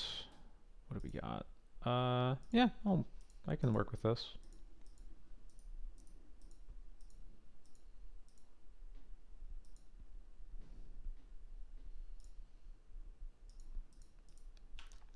I'm going to hold off on playing the Vial at least for a turn or two, because I don't want to get Force of Vigored, and I have valuable things to be doing in the meantime, so that's okay.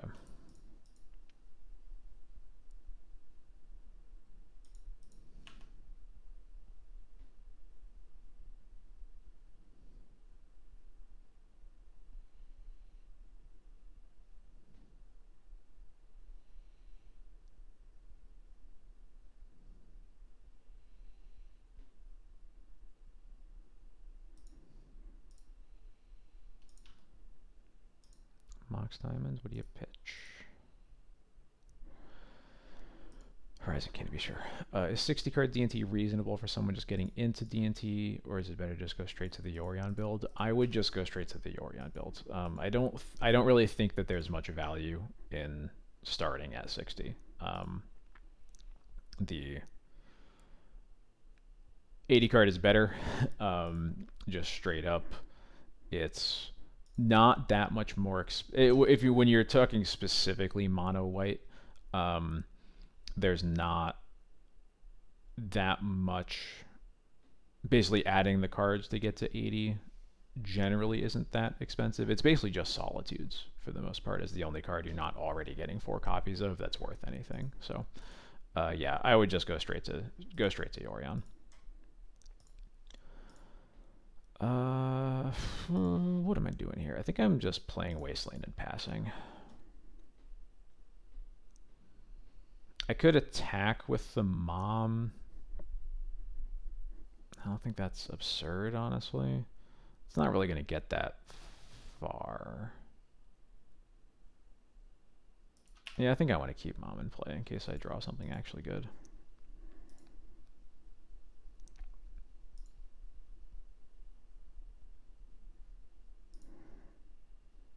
Yeah, you're welcome.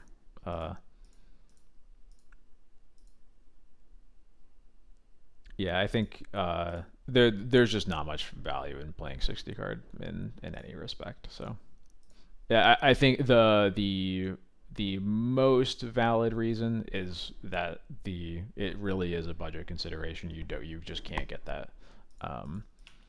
Are not able to afford those extra cards.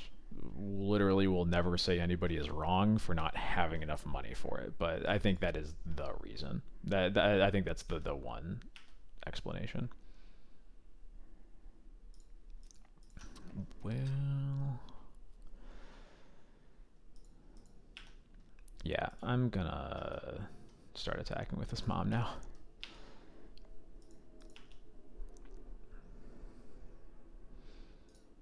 I'm kind of tempted to just Wasteland the Tabernacle now, but they're all so light on mana.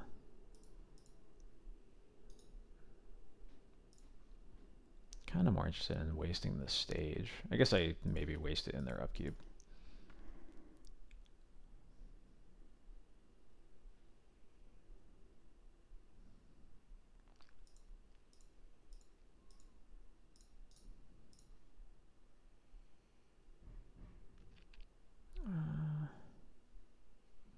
No, I think I can wait. Yeah, so D&T is a control deck. It wants to go long against almost every deck. There are some exceptions. There are certainly ways in which the way that Legacy works right now isn't always conducive to that, but it has Yorion gives the deck basically the best late game that exists in the format. And that is its general goal, is just go long, outvalue your opponent in every matchup, or as much as you can. This sphere is kind of causing problems. I think we just have to play this Vial now, unfortunately. Yeah, that Yavimaya was also a really good draw for them.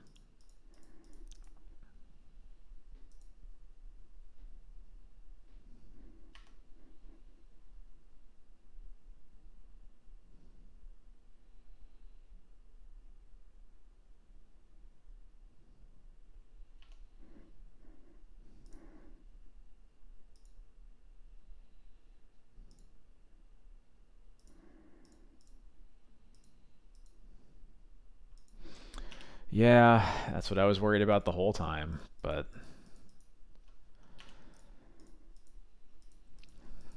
annoying.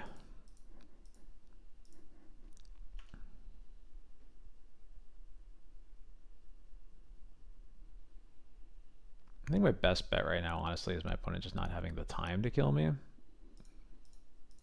Oh, well, okay.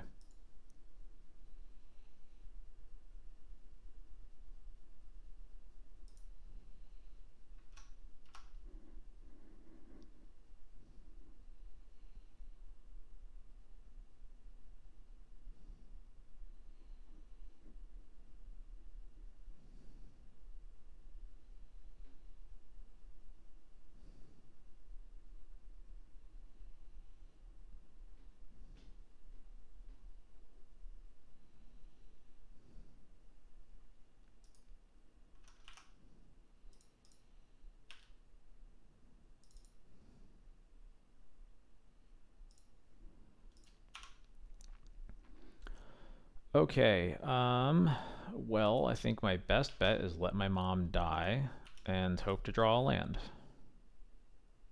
That is actually the best land I could have drawn.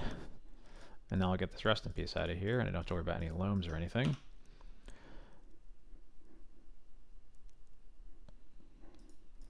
That was definitely the best thing I could have drawn. Yep.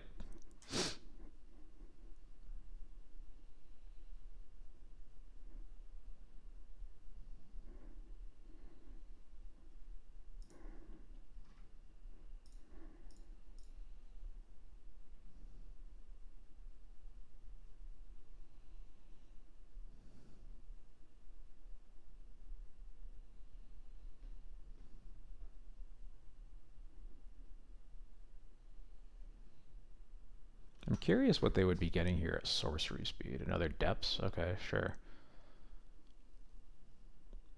Yeah, okay.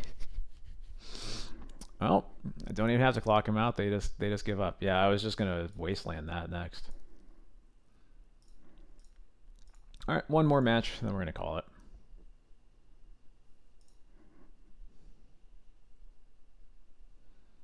Yeah, I said don't draw Caracas out loud. Yeah, they definitely did.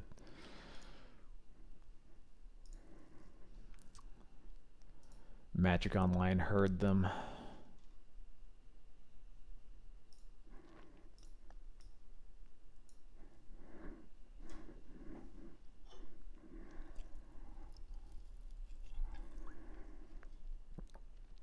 And in all fairness, we had 27, I think 35 draws that got us there. So like actually half the deck, it was basically a coin. Or I guess it was a little bit better than a coin flip, I think. Because any land, Swords to Plowshares, or Solitude gets us there.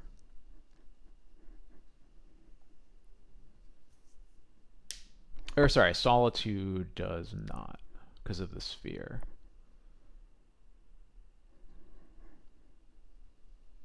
Or no, sorry. That means that actually a land doesn't get us there, because we have to recruit for Solitude. So actually, we had way fewer outs than I thought. It was Caracas, Solitude, or Swords off the top. But a land doesn't work because recruiting for Solitude doesn't work because of the extra mana. Never mind. All right, we're just lucky.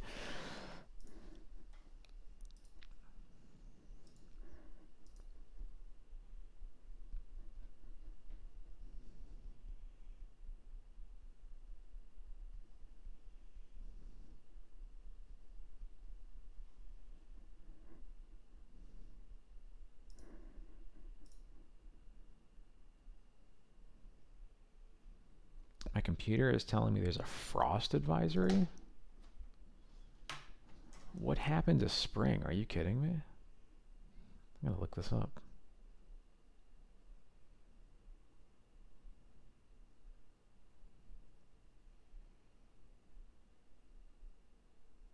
Weird. Okay. It's not actually supposed to get that cold. Ending the night with Doomsday. Our favorite. No.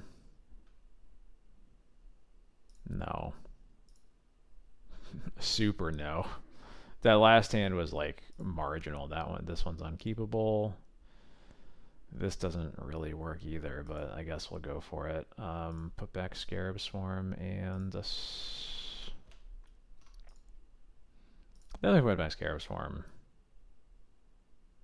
I'll put back Recruiter actually.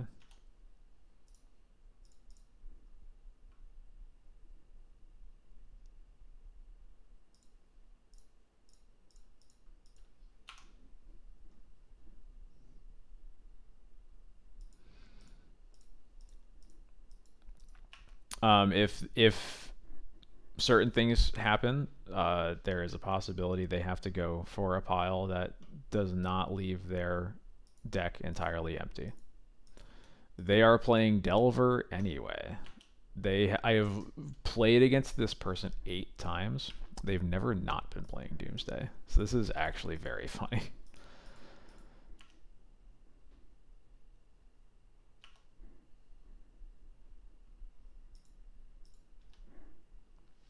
If they cast a Thoracle with a card in their library and I solitude it, that does not then they lose, right? Because their Thoracle trigger does not cause them to win the game, and then they draw the last card in their deck and die.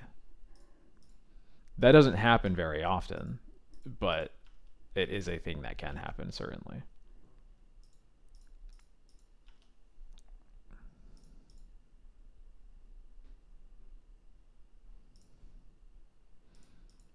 All right, well, this is pretty bad for us. My first hand was pretty good against this.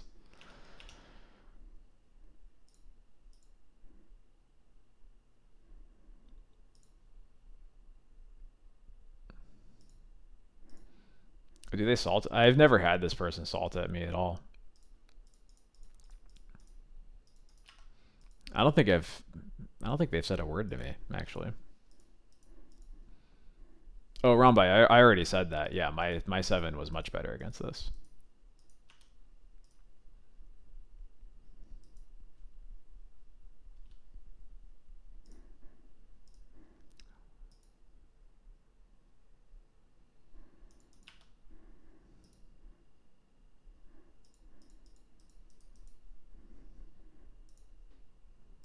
Oh, Boba delay. Yeah, yeah, no worries.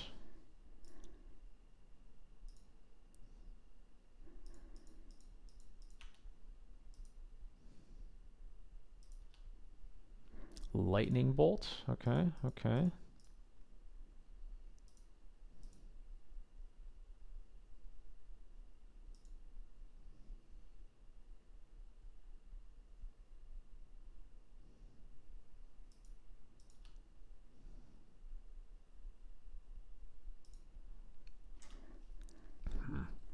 It's possible I was supposed to just exile one of these DRCs before.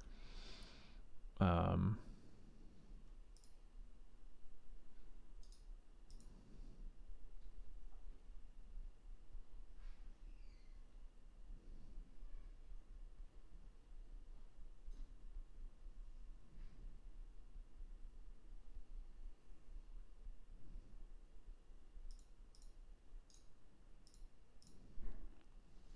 Thanks for stopping by. Have a good night to you as well. Alright, cool. We get to kill one of the DRCs at least. So there's a chance we make it out of this.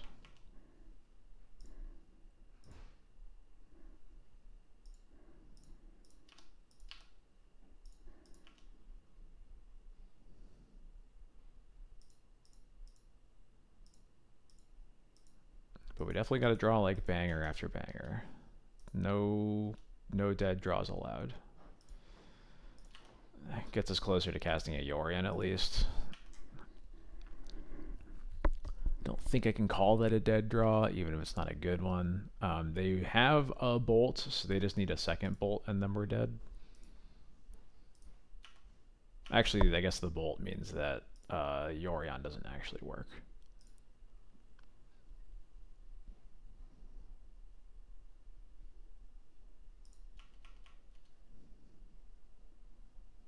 Although I'm not sure if anything does really.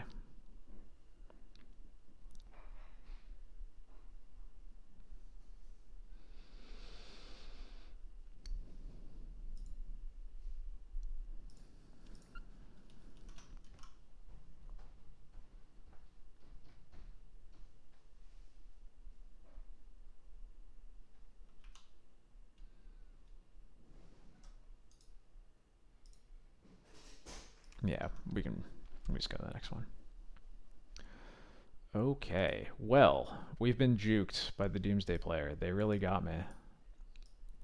I should have just kept that first hand. Should have just kept it. All right, getting rid of Cauldra, Lauren, and Athalia, and hopefully we'll be in much better shape knowing what we're playing against this time.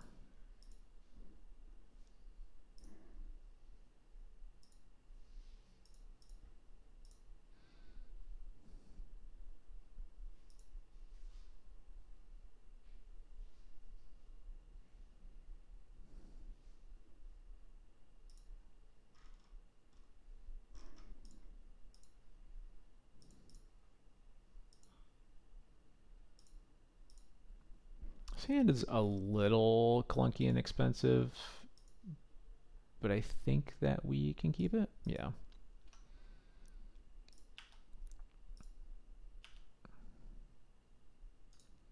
I don't want that. I just want more mana.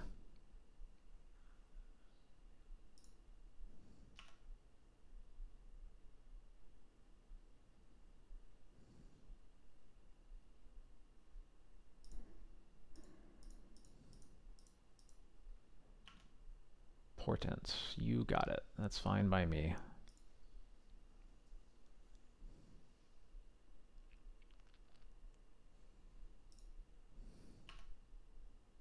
I think I'm going to start with the Lion Sash. I think all of my 2-drops basically demand a bolt, but Sash does so without requiring so much more mana from me. Or like it's a hard card for us to use over these next few turns anyway. So if it gets answered, I'm okay with that. That's what I'm trying to say.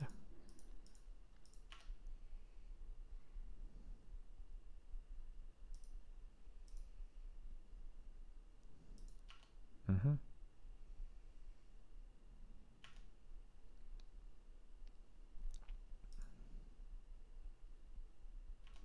Perfect. Can I get a land, please? I would love a land, and then I can Bowmaster Delver around Days. That would be pretty swell. Ooh, and they're not even going to have the bauble cards in their hand. Let's go. Come on.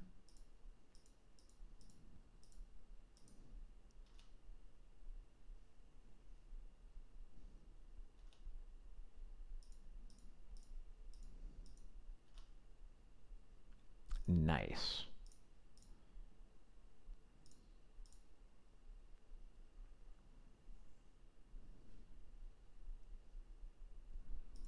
I was going to say this might cause them to force, and they pitch a Daze too. All right, I'll get my mom into play.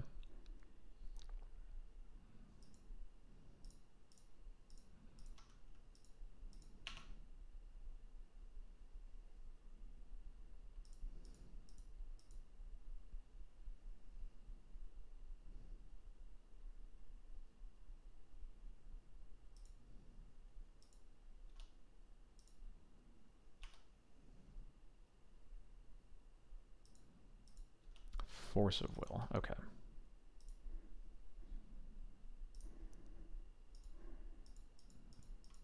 Wasteland is annoying.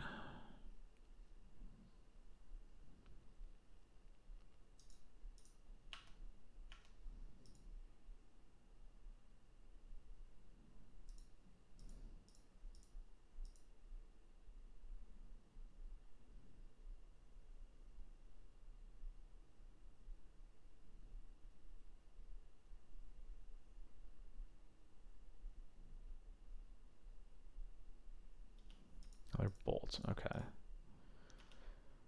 So let's see if their last cards, their last cards are force something, and I guess we will make it so that it has to be force and a blue card, and they can't even daze this. Okay, cool. They don't even try to. This is Batterskull time.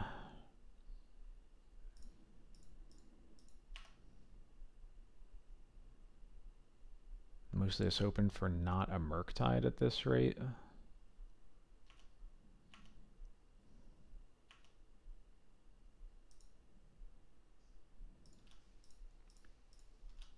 Cool.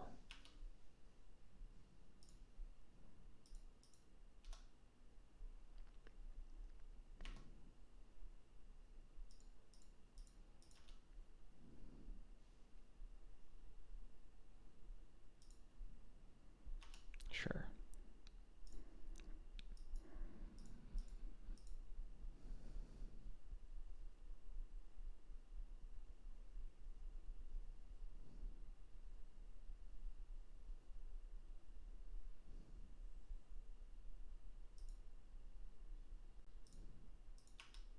I can live with a DRC. That's fine.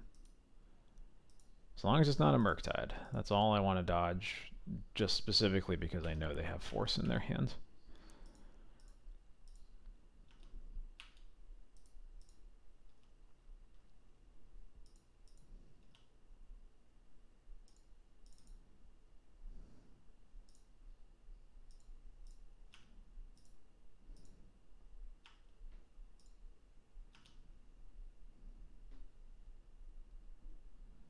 Hmm.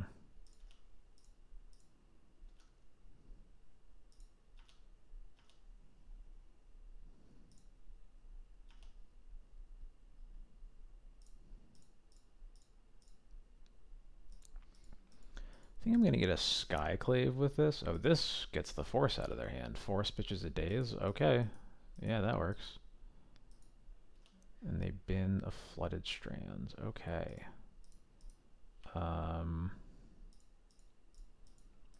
going to hope to draw another land, and then I'll... okay, never mind. Gross.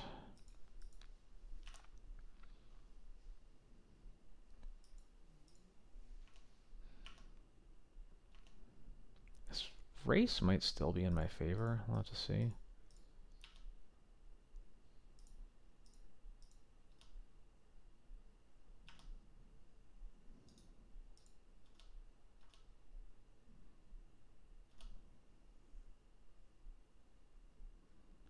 I think that I want to pitch this Yorion to one of the Solitudes on this DRC, just so that, like, cantrips are not as scary.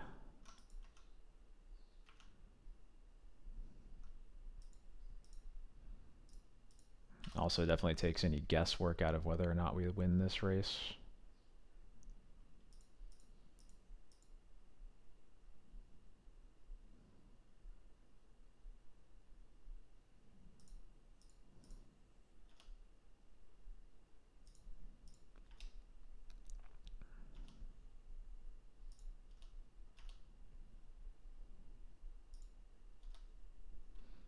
Yeah, okay. I am very comfortable sitting in this position.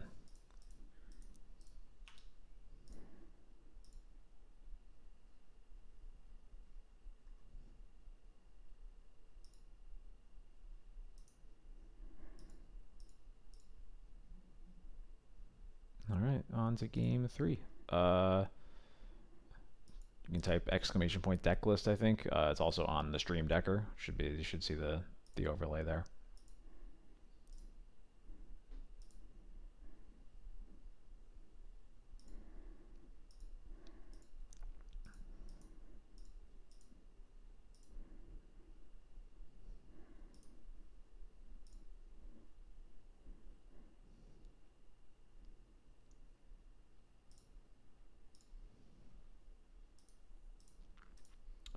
This hand is pretty solid. This hand is definitely also clunky, but at least, like, forces them to do things basically every turn, which works for me. Other than turn 1, I guess.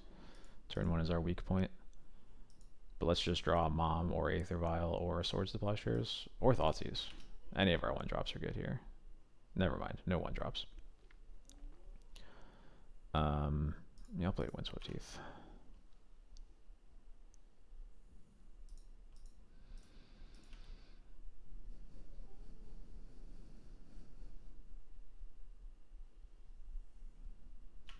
Okay, they go right into Wastelands. So I'm definitely not surveilling here, that's for sure.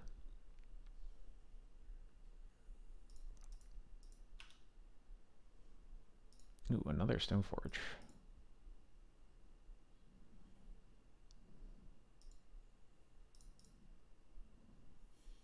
Oh shoot, that Prismatic Vista was supposed to get a swamp, actually. That was a mistake.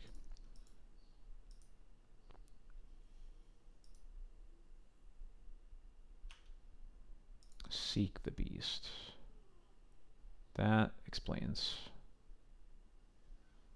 Definitely explains some things. They keep the card on top. Bauble and Borrower. Those are not great cards. They have a daze anyway. Okay.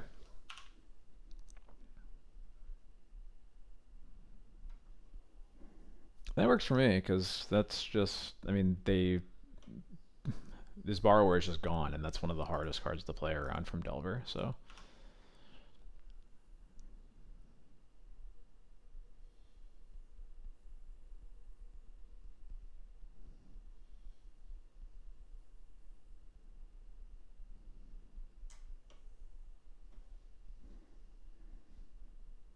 Dress Down.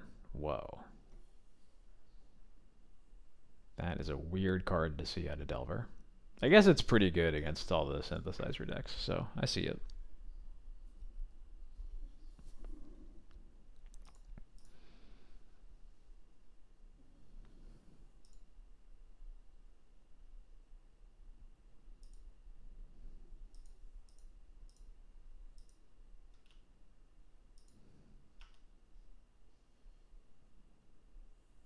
Nice.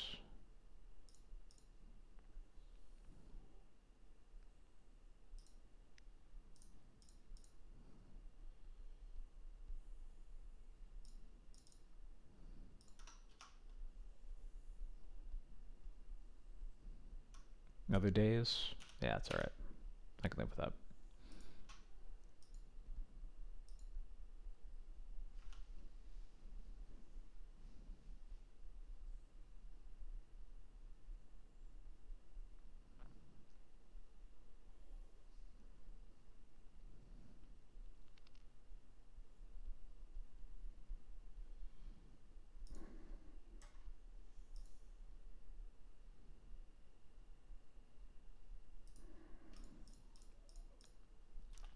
They are really digging for another blue source. Okay, yeah, I'm gonna play the Caracas out, and I'll go ahead and recruit for probably a Solitude. Maybe not. Maybe I just get another Stoneforge. I think it's probably supposed to be Solitude, though.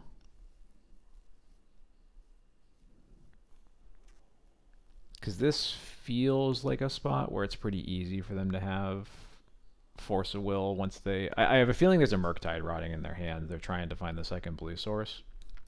I would be surprised at this rate if they don't have a Force to go with it. So I think we need a backup removal spell.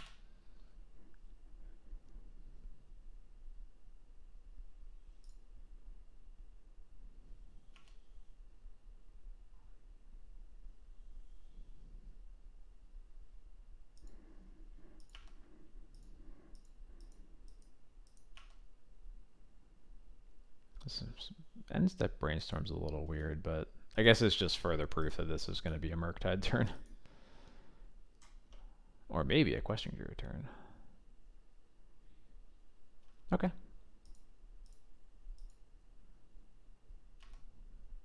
And they pass, so that makes me feel like probably a Lightning Bolt in their hands.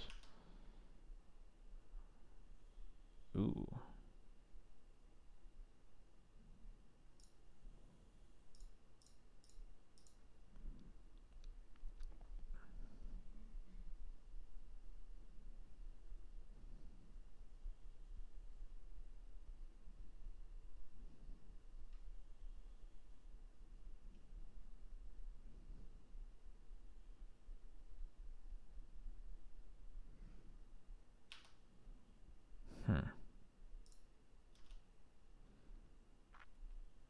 pay for the days. Are they now gonna have the bolt for it? I think that probably makes sense.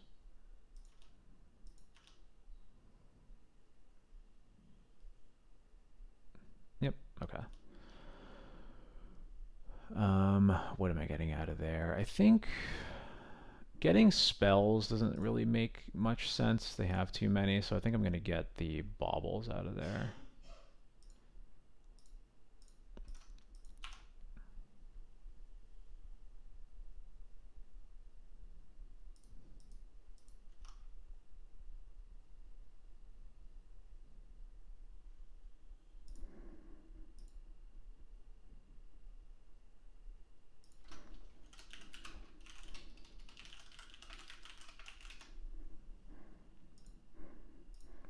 Okay, gonna take the 3 here. Please just cast a Murktide and make things somewhat easy, but also don't have Force of Will. That second part feels like I'm asking a lot, so I'm much less confident about that. Let's just draw Thoughtseize, actually. That would be pretty cool. They wasted the Caracas. That's kind of weird.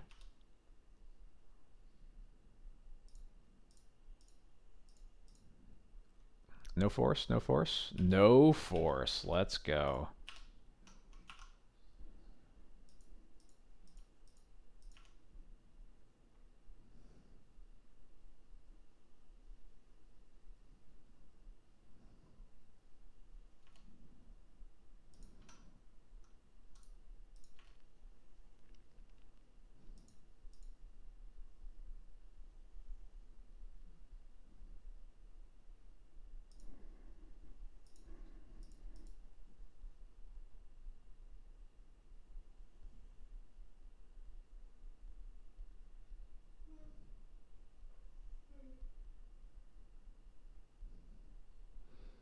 Another Murktide, huh?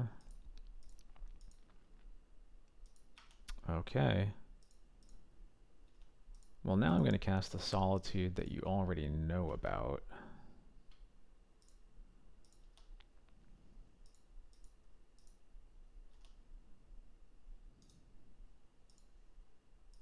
I'm going to do it before they draw a card. I don't want to give them the ability to draw into whatchamacallit, a Force of Will. And then so that I can finally start really turning the corner here, I'm going to go ahead and Bowmaster, and they get a Bolt. I get a Heat out of their hand. Okay, sure. I'm happy to get a Heat out of their hand over something that innocuous. That's perfectly fine by me.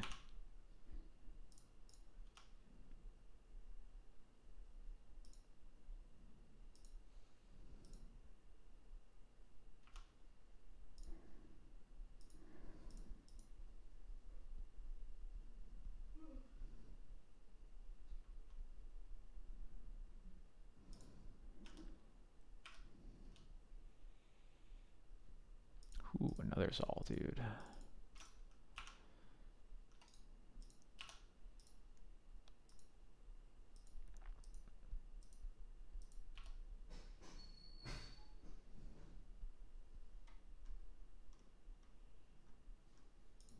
Okay. They have 3 card types. Yeah, they could be a 4th with the Strand at any moment.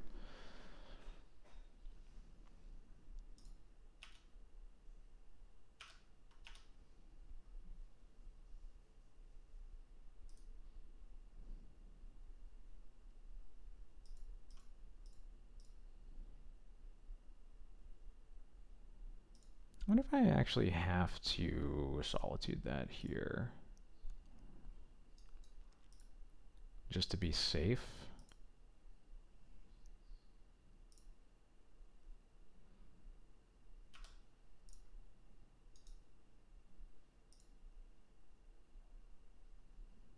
Oh, if I was going to, I think I was actually supposed to pitch the Thalia instead of the Orion, so maybe that's the mistake. But yeah, I think that was wrong. But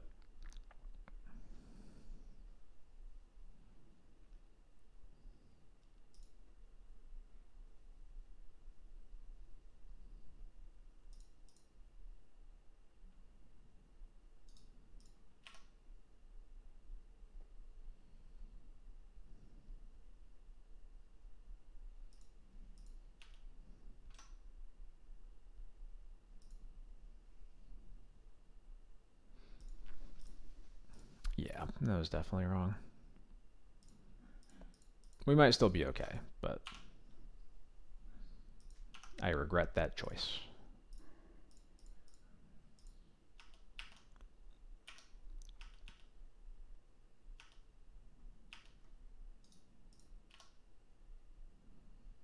Of course, we draw Bowmasters right after taking our Vial up to 3. But our Vial is going to stay on 3, I think. Yeah, it's going to stay on 3 for the rest of the game.